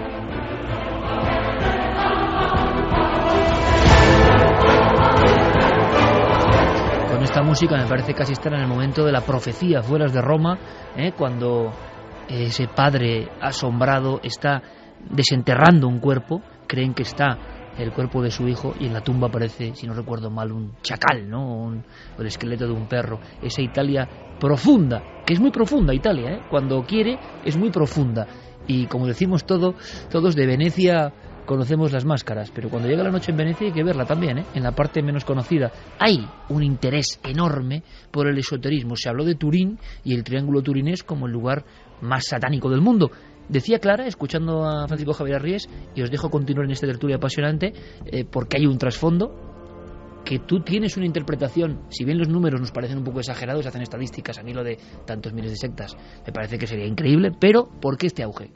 Sí, yo tengo una reflexión sobre esto, que puedo estar equivocada partiendo de esa base, lo digo, ¿no? Pero sí que me parece que en los lugares en los que la espiritualidad, o sea, un lugar como Italia, que se caracteriza por su religiosidad, donde está la capital, digamos, del catolicismo, donde, por ejemplo, Turín, que se mencionó mucho en su momento como lugar de culto satánico, incluso hay un recorrido que yo he hecho por diversos lugares de la ciudad que con una simbología muy curiosa también. Hay una iglesia en cada esquina, o sea, es que es increíble, ¿no? Y dices, bueno, donde hay tanto, donde habrá mucha gente que comparta esto, ¿no? Esta religiosidad y este culto, pero la gente que en fin, nace allí, se encuentra con aquello, ¿no? Y a veces cuando te quieren meter algo por los ojos, a veces se produce ese rechazo y eso de voy contra esto, contra el sistema y contra lo establecido, una forma de rebelión. Quizá eso podría ser una explicación, desde mi punto de vista, de por qué hay un auge, aunque entiendo que las cifras que se barajan son exageradas, porque muchas veces se cataloga precisamente como secta satánica cualquier cosa, cuando sabemos que no hay tanto de ello. Pero sí que hay mucho simpatizante por el tema esotérico, y eso es algo que yo creo que esas brigadas que hay de policía es por algo, no se crean porque sí. A mí personalmente el mero hecho de que haya una brigada antisatánica me parece una atrocidad, punto. Atrocidad, ¿eh? Sí, o sea, vamos a ver, ser satanista no es delito. Así que claro, o sea, no es ser pedófilo, no es ser narcotraficante, no es ser cualquier cosa que esté tipificada en el Código Penal. Es delito a partir de que haces algo que está en el Código Penal. Es delito a partir de que te metes en un cementerio, es delito a partir de que matas a alguien, es delito... Entraría dentro de la libertad de culto religioso. Claro, entonces, investigar a alguien inocente porque presuntamente puede delinquir, vamos, eso se da de bofetadas con cualquier ordenamiento jurídico mundial. Es curioso, que solamente intervienen en el caso de que hay un delito. Porque... Pero qué curioso, porque ahora las páginas web, que ¿no? los tengan investigados y vigilados ya de por sí es dudosamente legal. Hablemos de reliquias y hablemos de, aunque sea brevemente, de ese comercio que puede haber, o casos que os hayan llamado a las dos la atención, que nos podéis contar, casi como en un ranking. Pues mira, el Lignum Crucis, que desapareció el 15 de septiembre de 2009 del Escorial. Del Valle de los Caídos. ¿Desapareció un Lignum Crucis? Desapareció un Lignum Crucis, para quien no lo sepa, es un trocito de la cruz donde fue crucificado Cristo. Hay miles de Lignum Crucis repartidos por todo el mundo, pero en el Valle de los Caídos había uno, se lo regaló en 1960 el Papa Juan XXIII a los monjes que se encontraban allí. Justamente el día anterior, el 14 de septiembre, lo habían sacado porque pues había una celebración, la exaltación de la Santa Cruz, y no se sabe si por casualidad o esas casualidades de la vida que son muy extrañas, no lo habían devuelto a su relicario, que estaba cerrado con llave, sino que lo habían dejado encima de donde habían celebrado la misa, las oraciones. Con lo cual, a las 11 de la mañana más o menos, entra un chico pelirrojo de unos 30 años, pregunta a las señoras de la limpieza dónde hay un baño. Ellas se lo dicen. Y a partir de eso el relicario y la reliquia desaparecen. Lo último que se ve a este chico salir como con un hábito y con algo debajo del brazo. No se ha vuelto a saber, que yo sepa, nada de esta reliquia del Lignum Crucis. Y hablando del Lignum Crucis, otro que en este caso pues también en nuestro país muy sonado en su momento, la famosa Cruz de Caravaca, en Murcia, la que se expone todos los años en las fiestas que hay allí, en la conmemoración, y se expone y se venera y se muestra al pueblo, no es auténtica, porque la auténtica fue sustraída justo antes de la Guerra Civil, en el año 34, y ya entonces se barajaron varias posibilidades. Una de ellas fue en un robo, digamos, por tener el objeto un valor económico, que quedó descartado, porque lo curioso es que la carcasa que envuelve tan característica a ese Lignum Crucis, esa cruz de Caravaca que tiene muchas piedras preciosas y que está hecho de un material muy valioso, fue dejada tal cual y se llevaron exclusivamente el trozo supuestamente de la cruz, ¿no? O sea, que hay una vertiente económica y que a veces lo que parece que subyace de verdad es el material simbólico, claro, el material poderoso, el material sagrado. Claro, habrá quien pueda decir, bueno, quizá en aquella época si se llevaban esa cruz era muy difícil venderla o no venderla, pero se lo hubiesen llevado seguro, vamos. Lo que les interesó era lo que había dentro. Y ya entonces se bajaron dos teorías, una sobre un posible robo masónico, porque lo podrían haber sustraído como un objeto de culto o para ejercer incluso presión política sobre el pueblo en un momento muy delicado de la historia de nuestro país, y además en aquella época la implantación de la masonería estaba bastante difundida en toda Murcia, ¿no? Y otro, un robo templario. Posibles grupos neotemplarios que hubieran querido hacerse con esa reliquia con fines esotéricos. Pero lo más curioso, alucinante. Lo más curioso de esto es que hubo dos sumarios sobre este caso. El juez, fíjate, es todavía un tema que tú preguntas allí y la gente te mira, está mal, ¿no? El juez instructor, de las presiones que recibió, se tuvo que inhibir del caso y su sustituto, su suplente, fue asesinado de un disparo. Estoy boquiabierto, sinceramente, porque veis, es un mundo que si lo ves solo desde la capa superficial, como ocurre con todo, no dejas de ver antiguallas, cosas sin sentido, como cuando dices el Museo de Sangüesa, muy interesante, con botecitos de la leche materna de la Virgen María, el ala del Arcángel San Gabriel, que en el fondo también son adaptaciones, unos tiempos, una época. Nos hemos acostumbrado por la burricie general, en la que yo a veces me incluyo, a decir, bueno, pues eso, a ver la carcasa. Y sin embargo, de fondo, hasta en estos objetos, hay una serie de peleas, de luchas, de poderes, de batallas internas que ya no entendemos, porque nadie es capaz de ver más allá del objeto. Y resulta que detrás del objeto hay un poder enorme para aquellos que creen en eso o que no creen en eso.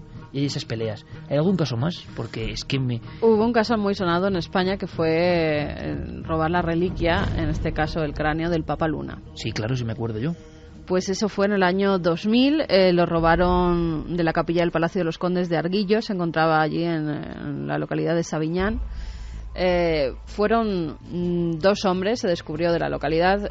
Yo en esa época tuve acceso a hablar con uno de los guardias civiles que estaba investigando el robo del cráneo. Se creía que era para pedir un rescate y así fue.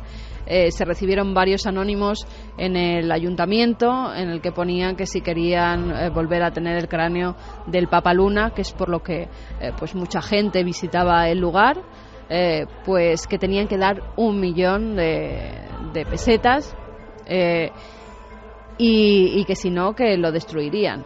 Al final se logró dar con los 2 ladrones, eran vecinos de la misma localidad que necesitaban dinero, vieron que el mal estado en el que se encontraba esa capilla y que no era vigilada por nadie, pudieron entrar como quisieron, se llevaron el cráneo y además este cráneo sufrió bastante. Se lo encontraron hecho pedazos en 4 trozos grandes y esquirlas más pequeñitas. Eso les dio también a los investigadores para mandar algunos de esos pequeños huesitos a Estados Unidos para que analizaran si podía ser de la época en la que vivió el Papa Luna. Se demostró que sí, volvieron durante 6 meses a recomponer ese cráneo y hoy en día se exhibe. Pero sería un motivo económico puramente, sí, no poderoso. Seguiremos ahondando en el mundo de las reliquias, a ver qué ocurre con esta del Papa, aunque lo lógico es que esto se deje de informar, ¿no? Y quede todo, digamos, en ese limbo de lo oculto. Lo que ha sorprendido mucho en Murcia, y aunque sea quiero dar un apunte, es esto, es una escena de pájaros que caían del cielo, y hemos podido hablar con testigos que afirmaban que delante de sus narices, delante de directamente su propia presencia, su mirada, empezaban los pájaros a desviar su vuelo, como a desorientarse y a caer.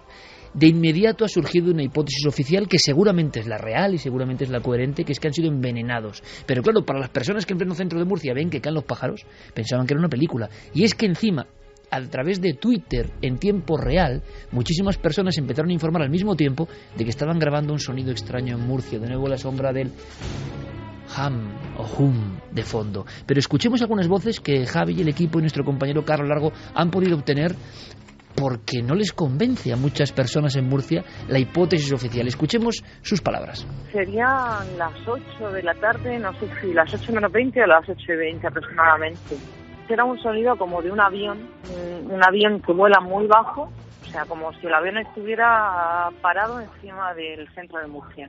Entonces me asomé a la ventana porque no sabía si era un avión o, como estaba un poco nublado, era un trueno. Lo que pasa es que, claro, al rato ya te das cuenta de que para ser un trueno era demasiado largo. Yo iba por la calle, por la Plaza Santo Domingo, y justo empezaron de repente, empecé a ver caer palomas. Estaba la gente mirando el cielo y vamos, mirando para arriba, viendo caer palomas. Una, otra, pum, pum, pum, una lluvia. Pues en cuestión de un minuto, pues a lo mejor unas 50 y tantas, pero vamos, sin mirar mucho. Es que fue muy extraño, fue todo en un minuto. Se habla de trigo envenenado y de Javi, la hipótesis oficial es esa, ¿no? Que han comido trigo envenenado, pero claro, es que la escena de, en cierto momento, caer todas a la vez en una plaza, me imagino que eso no se te olvida en la vida, ver cayendo a plomo los cuerpos y el sonido de las palomas cayendo muertas en el aire. Claro, en total hasta 150 palomas muertas que recogen, que le hacen la autopsia, y el resultado final es efectivamente que han sido envenenadas por un pesticida agrícola, por metomilo. Nosotros estuvimos hablando con Eduardo González, el jefe del Servicio Municipal de Salud en el Ayuntamiento de Murcia, y nos confirmaba que esta era la teoría oficial, que eran los últimos resultados, que no era nada dañino para la salud de las personas, y sobre todo él descartaba que el sonido pudiera haber tenido nada que ver.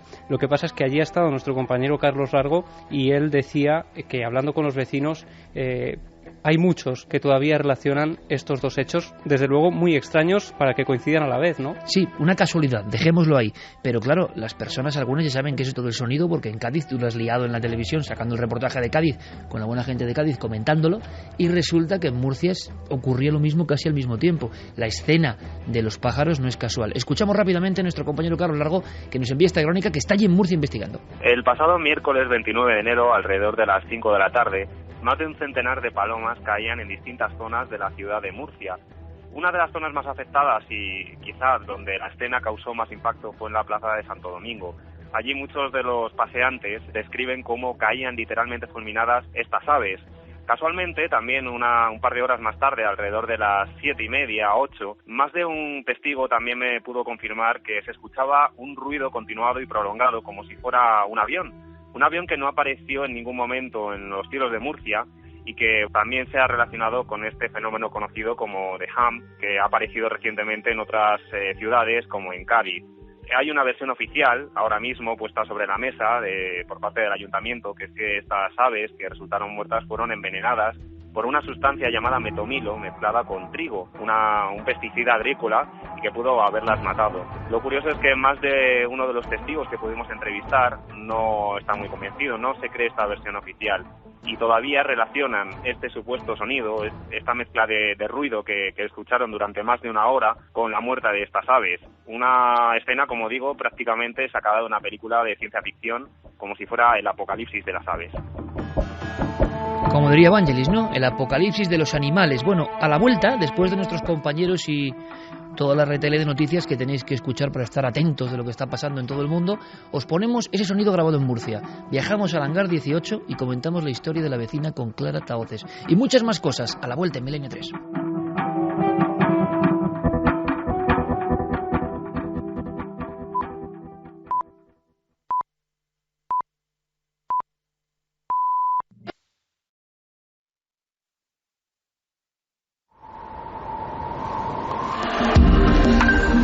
Antes habías estado tan cerca de lo desconocido.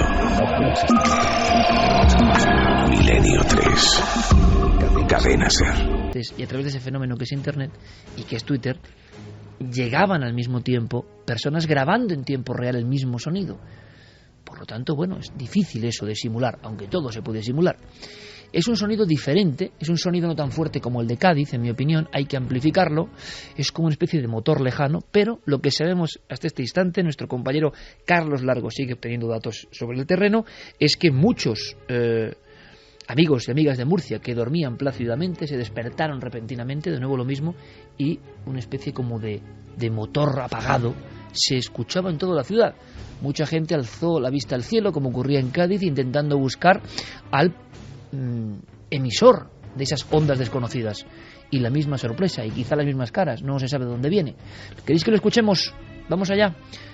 A ver qué interpretáis vosotros, amigos. Ya sabéis que hay vías de contacto abiertas siempre. Nave del Misterio, nuestra casa en las redes sociales, y no hay otra, del programa y nuestra. Nave del Misterio, con Guillermo Molina y Diego Marañón. Y milenio3 con número @cadenaser.com para vuestras opiniones. Y sobre todo, como siempre, si podéis ayudar a nuestro compañero Carlos, como siempre hacéis con todos los reporteros, con información fresca, porque quizá tengáis otros datos. En Murcia, de momento, hace nada se graba esto, y a ver qué escuchéis vosotros.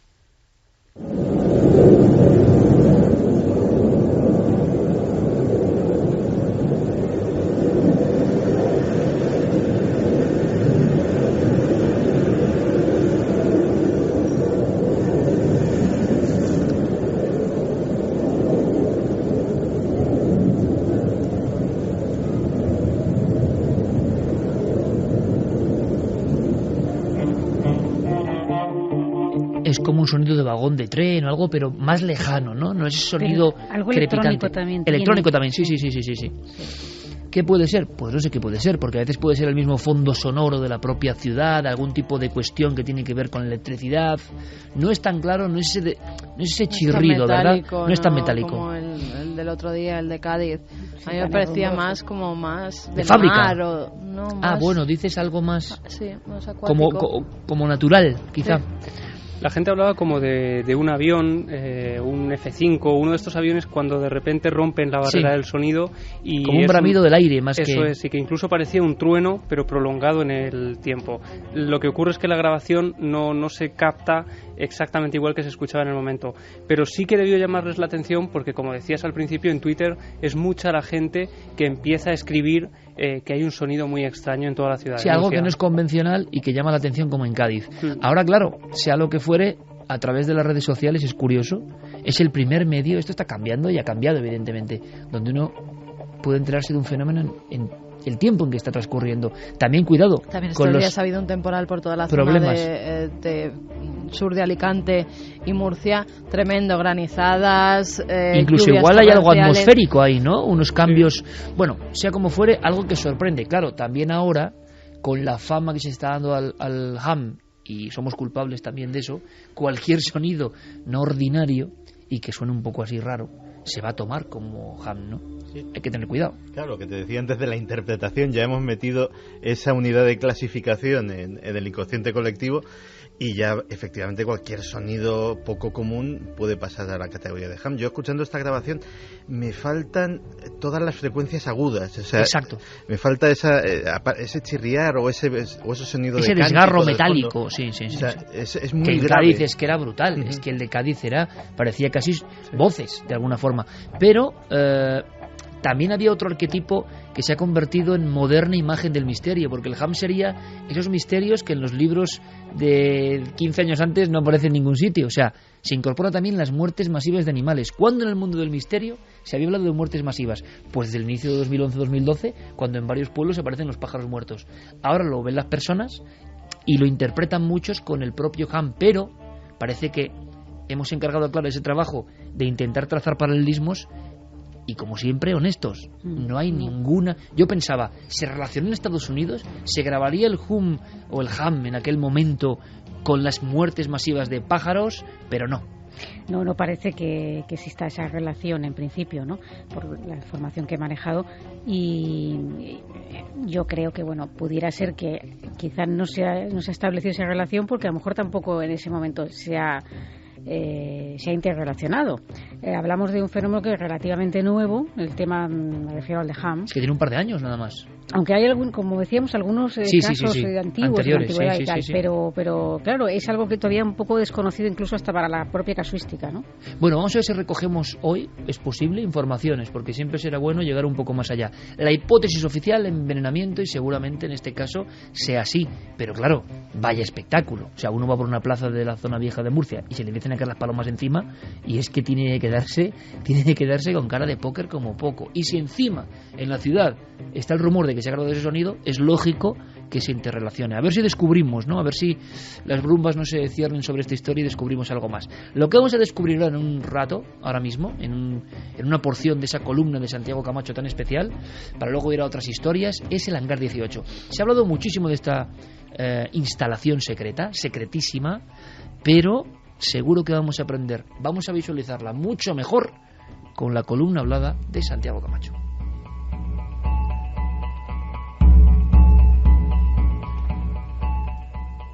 Como decía al principio del programa, todos conocemos a la perfección la historia de lo sucedido en Roswell. Cae un objeto, algunos dicen que una nave extraterrestre, se habla de recuperación de cuerpos, pero ¿qué sucedió después?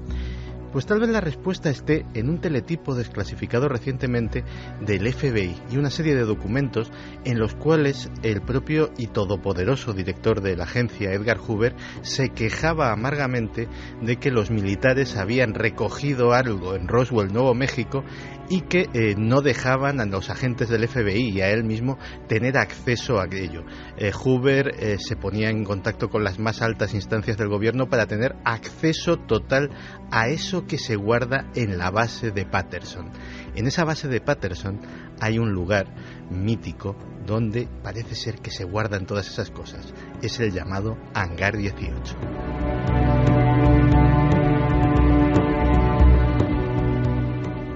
Durante muchos años el Hangar 18 ha sido un mito dentro de la ufología. Era un hangar más dentro de la base de Wright-Patterson en Dayton, Ohio, una de las bases más importantes de la defensa aérea estadounidense, una de las más grandes, tiene 22.000 hombres trabajando en su interior y prácticamente pues no había o no se conocían testimonios de lo que sucedía hasta nuestros días. Resulta que Canal Historia ha conseguido un documento, un testimonio increíble de el hijo de una de las personas que estuvo allí, concretamente del hijo de Marion Magruder. Marion Magruder era una leyenda dentro del ejército estadounidense, de la Fuerza Aérea, uno de los mayores expertos en tecnología aeronáutica, y parece ser que fue llamado en julio de 1947 a ese mítico Hangar 18 a estudiar algo. ¿Qué sucedió? Pues sucedió que le mandaron guardar secretos, le mandaron guardar aquello celosamente, no contárselo a nadie, pero se lo contó a alguien. Se lo contó a Mark Magruder, a su pequeño hijo. Y Mark Magruder ha roto su silencio y nos cuenta algunas cosas de las que vio su padre en el Hangar 18. Mi padre vio allí un metal muy flexible que se podía arrugar con las manos y recuperaba su forma inmediatamente. Un metal muy ligero que, sin embargo, se podía rasgar. Vio parte de los restos de lo que había sido una nave extraterrestre. Vio cadáveres. Y vio también un ser vivo. Un ser vivo de aspecto, según él, como infantil, muy delgado y de cabeza grande y largos brazos con 4 dedos. Mi padre dijo textualmente: aunque no de forma deliberada, nosotros matamos a aquel ser. Dijo que se experimentó con él, pero que, evidentemente, no sabían cómo mantener vivo a aquel ente. Finalmente murió. Aunque mi padre fue más allá. Mi padre dijo: lo matamos nosotros.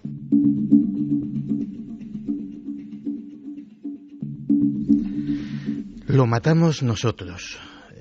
Una frase muy fuerte y un secreto posiblemente de los más duros de mantener durante mucho tiempo. Y durante mucho tiempo lo mantuvo Marion Magruder. Fue cuando ya era un anciano, cuando finalmente en sus últimos días, como algunas de las personas, que no es el único testimonio que hemos recabado, pero sí por lo menos es el único que vamos a oír en directo, como algunas de las personas que trabajaron allí, cuando ya llegan a cierta edad, cuando ya se ven en el umbral de hacer el último viaje, pues piensan que no tienen nada que perder. Así lo contaba el hijo de Marion Magruder. Le dije: papá, ¿no crees que ya es hora de que nos digas lo que sabes? ¿De compartirlo con nosotros? Él me respondió entonces que se trataba de un secreto terrible.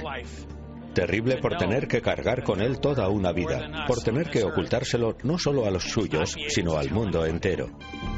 Nunca he contado esto en televisión y me cuesta hacerlo ahora porque quiero mantener la honra de mi padre tan limpia como él la mantuvo siempre. Pero también es muy importante para mí que se sepa que digo la verdad, una verdad sobre la que mi padre no albergó nunca la menor duda. Él tan solo quería que sus hijos supiéramos que no estamos solos.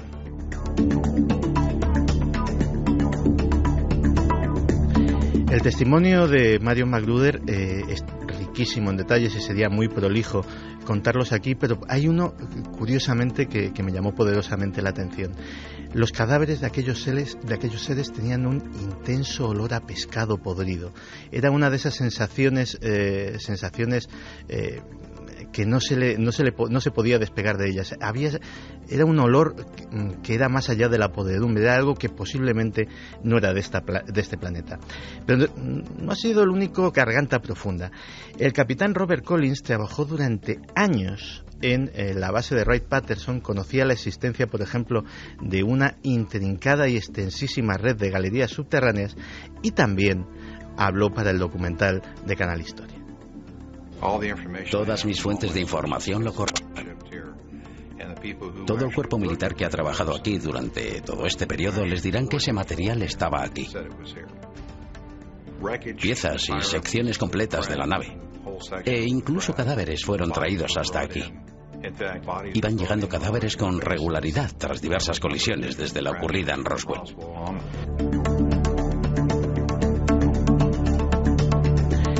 A pesar de que el Área 51 es famosa por el misterio que encierra, el lugar lógico para llevar esto era precisamente la base aérea de Wright-Patterson. ¿Por qué? Porque ahí tiene su sede lo que se llama la División de Tecnologías Exteriores.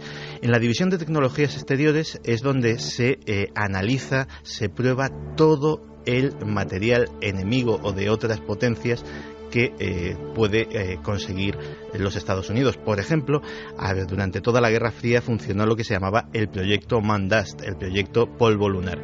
El proyecto Polvo Lunar mandaba a funcionarios, a soldados de la base Wright-Patterson a cualquier sitio del planeta donde hubiese caído algo del espacio, fueran basura espacial, fueran restos de un cohete o de un satélite soviético, fuera un meteorito no identificado. Allí se presentaban, desplegaban todo un operativo absolutamente sofisticado, se llevaban aquel material a Wright-Patterson, posiblemente a ese hangar 18, y allí lo que fuera, piedra, tecnología, metal, era analizado. Si, por ejemplo, sabían que se estrellaba un avión soviético, un MiG, en algún sitio, por ejemplo en el mar, donde pudieran acceder a él, movilizaban a la Marina y conseguían los restos de ese aparato. De hecho, consiguieron, sin tener muchas veces los aviones originales, en Wright-Patterson se llegaron a fabricar copias exactas de todos los modelos de MiG que tuvo la Unión Soviética durante la Guerra Fría.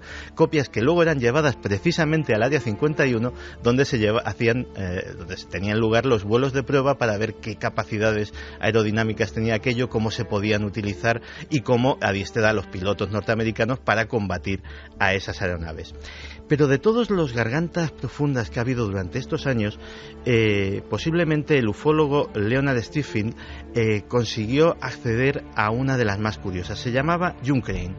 June Crane era una modesta mecanógrafa, pero claro, todos aquellos documentos clasificados de alto secreto, alguien los tenía que mecanografiar en aquella época en que no había faxes, en que no había ordenadores y todo dependía de copias con papel carbón que eran distribuidas manualmente. Y June Crane, gracias a esa calidad de mecanógrafa, accedió a secretos increíbles y corroboraba todo lo que hemos estado escuchando. Corroboraba la existencia no de una nave, sino dice que de 3. No de un cuerpo, dice que llegó a ver hasta 15. Y a mí lo que más me ha llamado la atención del testimonio de June Crane, que falleció antes de la década del 2000, era las razones que daba para hablar. Decía, mire usted, tengo 72 años, ¿qué me van a hacer? ¿Me van a meter en la cárcel? ¿Me van a pegar un tiro? ¿Voy a desaparecer de la noche a la mañana? A mi edad puedo perfectamente con eso.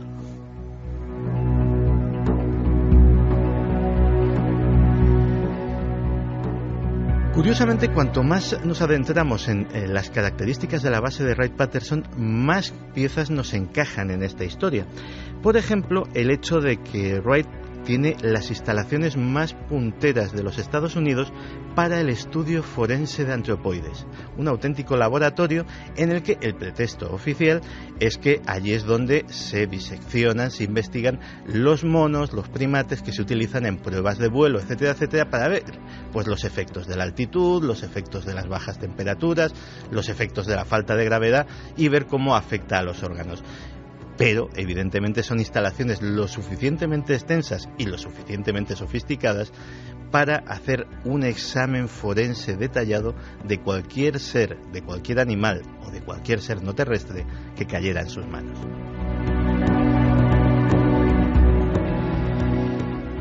Fíjate que el sitio del que estamos hablando es tan secreto que la mayor parte de los miembros del alto mando norteamericano no tienen clasificación de seguridad para acceder a él.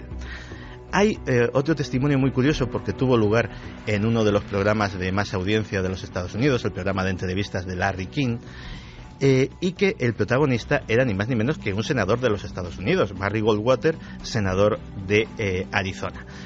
Barry Goldwater estaba siendo entrevistado por Larry King y surgió esta anécdota. Él, en su calidad de senador, visitó la base aérea de Wright-Patterson. Y el general que le hacía de guía, se llamaba Curtis LeMay, pues le estaba enseñando las instalaciones y entonces dijo: oye, yo soy senador de los Estados Unidos, tengo derecho a preguntar más o menos lo que quiera, a fin de cuentas represento a los contribuyentes. Dice: bueno, ¿y esto del hangar 18 es verdad? ¿Puedo visitarlo? Y para su sorpresa, el general LeMay, que había sido absolutamente cortés y absolutamente educado hasta ese momento, prácticamente montó en cólera y le dijo: no, usted no puede acceder a ese lugar. Es más, nunca más vuelva a preguntar por tal sitio. Eso lo dijo el propio senador en la entrevista con Larry King.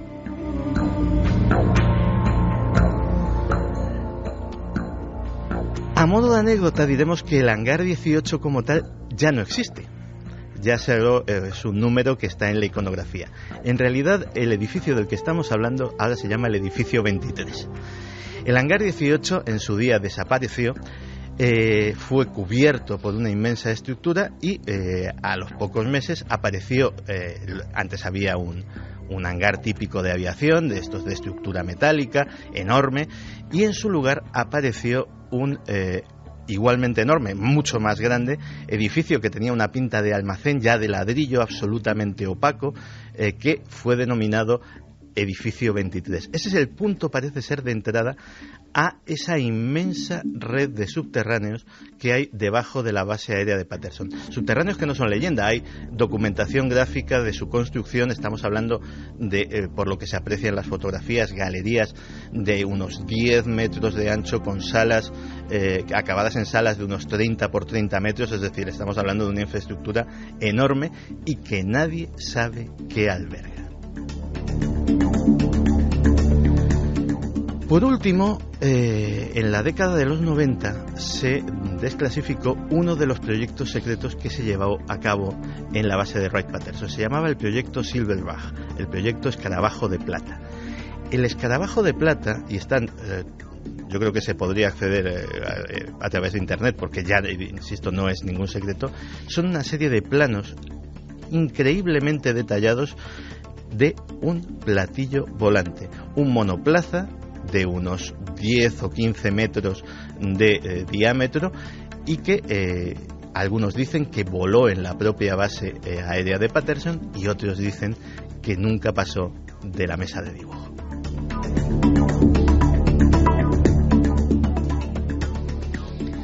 y 28, la historia del hangar 18, y también es interesante, sería motivo de otras reflexiones, cómo las grandes marcas de la televisión, siempre documentadas, siempre hiladas a producciones de altísimo coste, altísimo nivel internacional, rigor.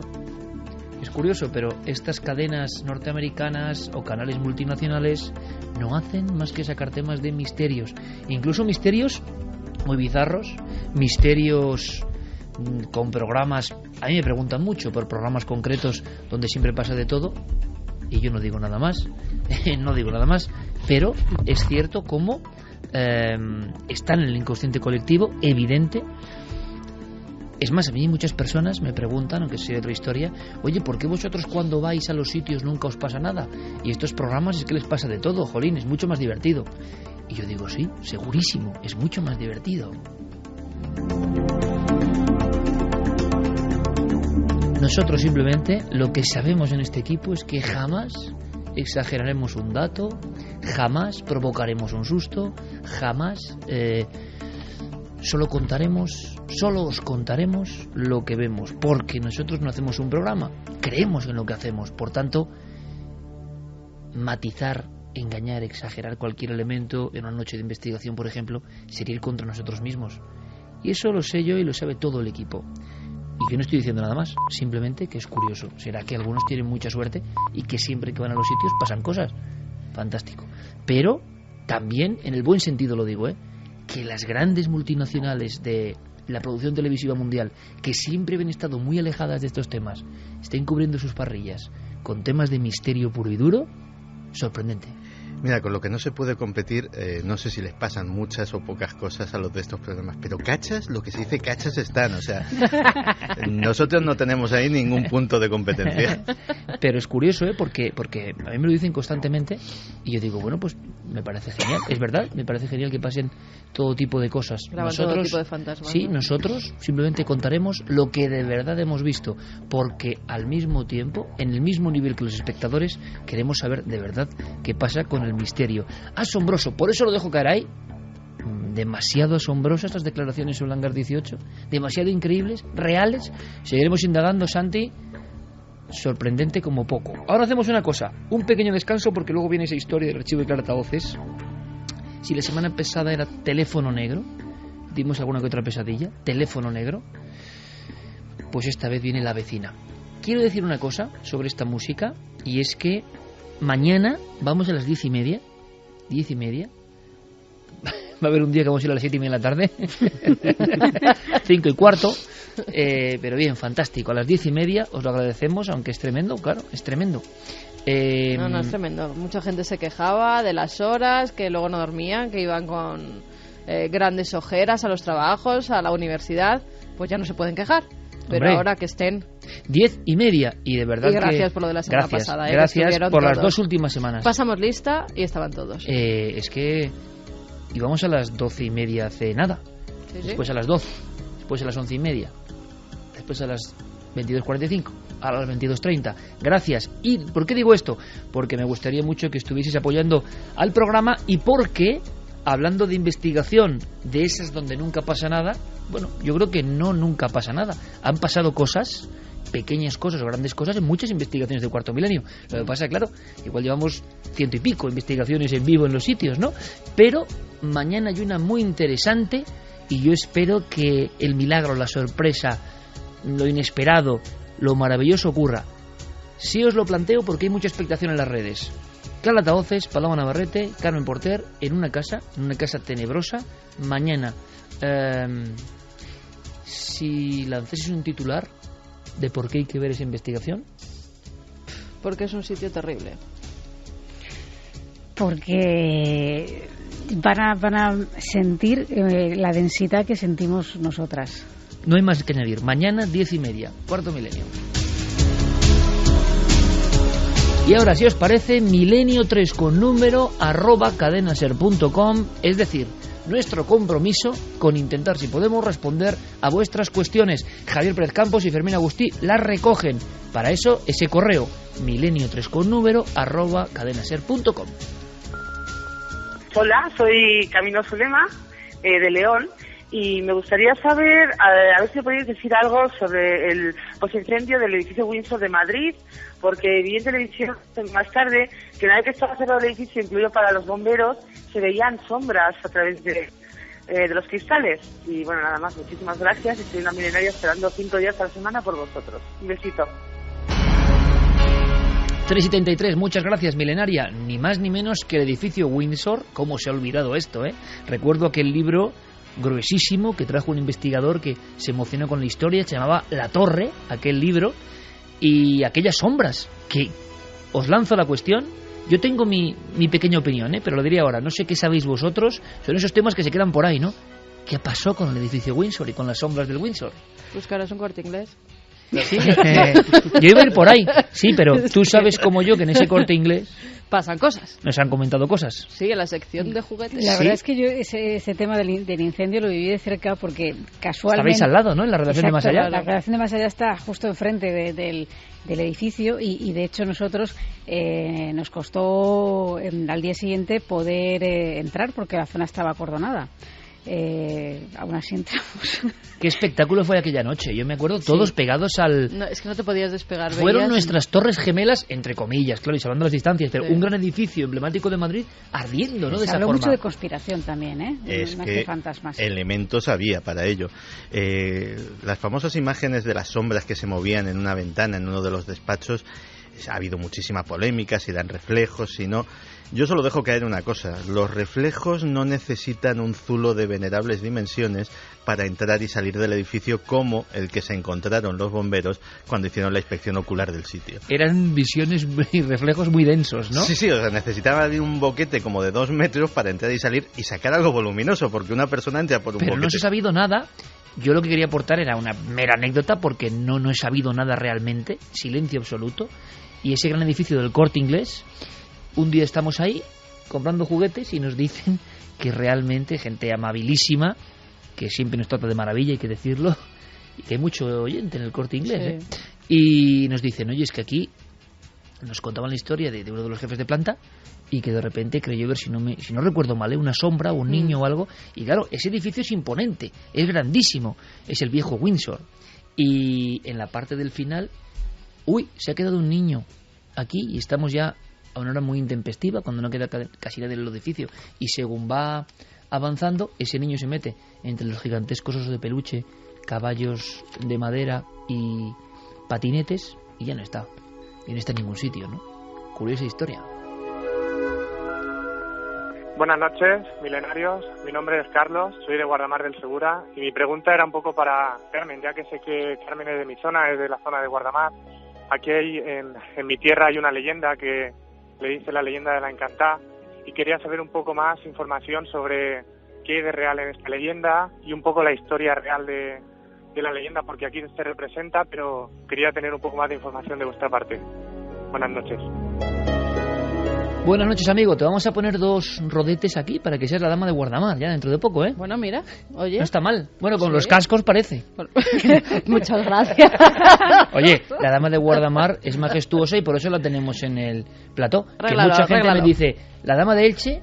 Por cierto, está Nacho Ares con una historia de la dama de Elche maravillosa, novedosa.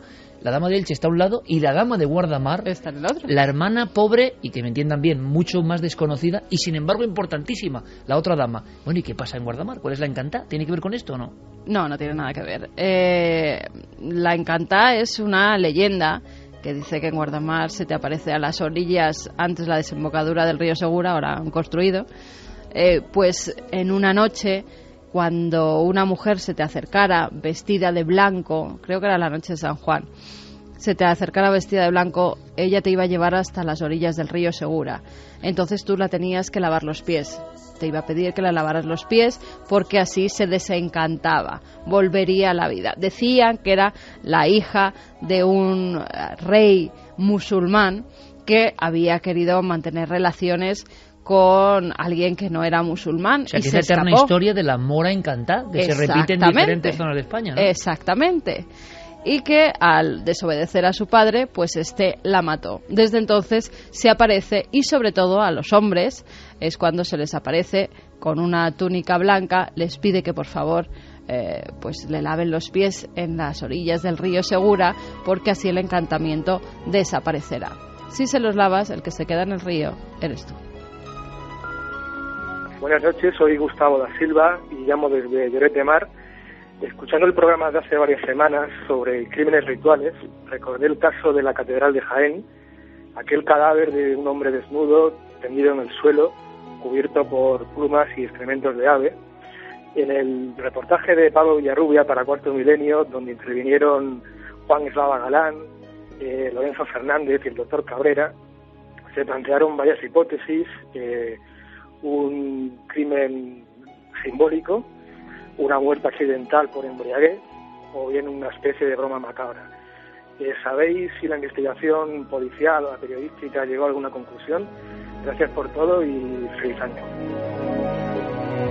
A este amigo solo le digo que igual tienen que fichar por Milenio, porque madre mía, vaya crónica, qué bien estructurada, qué análisis de datos, sois auténticamente maravillosos. Yo creo que yo personalmente creo que la investigación no llegó a nada, que se cabrearon un poco con nosotros los policías de Jaén, porque hombre, Iker, ¿cómo decís que esto era misterioso y lo sigue siendo? Y creo que es que no han resuelto nada. Santi, no sé si tienes más datos, ¿tenéis más datos alguno? No, en absoluto. O sea, de hecho, lo que ha hecho el oyente muy bien es resumir las hipótesis que se barajaron en su momento. Había una serie de elementos, las plumas, el calzado perfectamente colocado. Había una serie de cosas que no encajaban en una muerte occidental tal cual, digámoslo así, pero realmente, vamos, ninguna de esas hipótesis ha podido ser comprobada. No sabemos si efectivamente fue una muerte ritual, si pasó por allí alguien con una bolsa de desperdicio de un palomar y lo echó encima. Pero Santi, y el hombre se desnudó solo. Claro.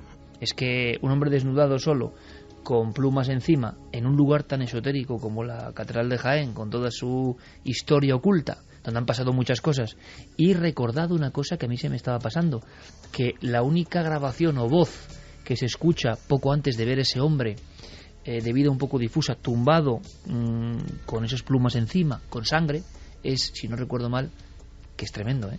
Ven aquí, Satanás, que soy tu hermano.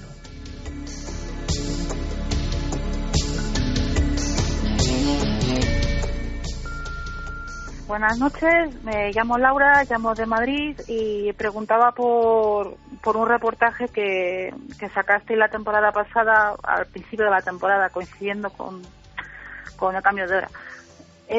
Hablaba sobre que se había hecho un estudio en algunos abrigos de la zona de Levante y tal, referente a que las pinturas prehistóricas parecían influir en la acústica de lo que es el abrigo. Y nada, como no sabía si se había publicado algo más sobre el tema y tal, pues si sabíais vosotros algo. Y nada, buenas noches y un abrazo a todos.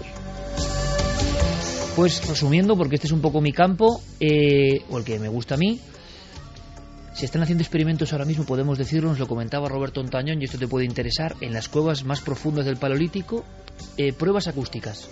Y pruebas acústicas que están llegando a conclusiones muy interesantes, donde hay abrigos pintados de determinada además dimensión, se producen unas sonoridades incluso de la voz humana que varían.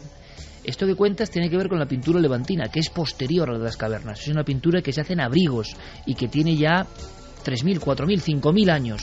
Por lo tanto, parece mucho más el ser humano. Recientemente se han descubierto unas, por cierto, en España muy curiosas de lo que parecen chamanes.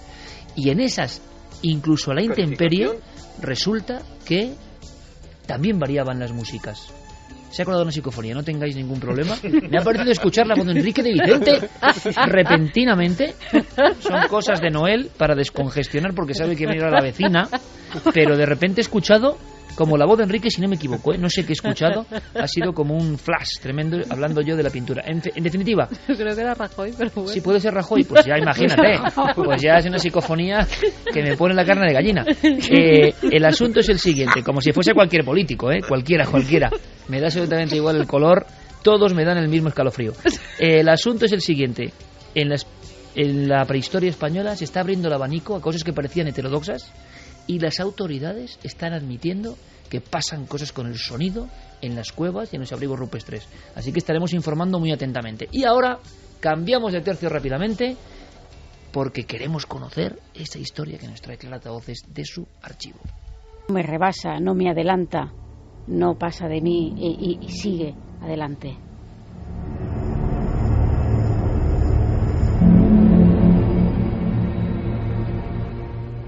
Los fenómenos no solamente tenían lugar por la noche, que esto quizás es lo más terrorífico, porque si ya ni de día puedes estar tranquilo, ¿qué se puede esperar de ese lugar, ¿no? En la sombra la veían ellos. Lo curioso de esto es que ellos no empezaron a ser conscientes de que estaba pasando algo en esa casa hasta que no ocurrieron muchas cosas y pusieron sus experiencias en común. Imaginad que si ya para un piloto, por ejemplo, hablar de por ejemplo, que haya visto un objeto extraño en el cielo ya es algo terrible, ¿no? Imaginar lo que sería decir, es que noto que hay aquí algo en esta casa. Eso sería todavía mucho peor, ¿no? Entonces, entre ellos, entre que se veían poco y no se animaban a contar lo que les estaba pasando, claro, no se daban cuenta de que esto que le había pasado a Miguel Ángel con la sombra, le había pasado también a sus compañeros a plena luz del día, estando viendo la televisión, cuando veían esa sombra atravesar por el pasillo. Claro, esa sombra, uno de ellos pudo por fin descubrir qué ocurría con ella. Y lo que ocurría es que se dirigía hacia un armario, lo atravesaba y se colaba en la casa de al lado. En la casa ha pasado algo raro en ese inmueble. Y les dice que justo en la casa de al lado, donde veían a esa vecina, descubren que Claro, en las casas más señoriales, en las casas perfectamente luminosas, también ocurren estas historias. Los 3 pilotos, cada uno por separado, vieron a la vecina. Imagino que salieron de allí pitando en cuanto pudieron. Pues tenían el contrato por un año y estaban pensando en ese momento en mudarse. Yo pienso que al final lo harían.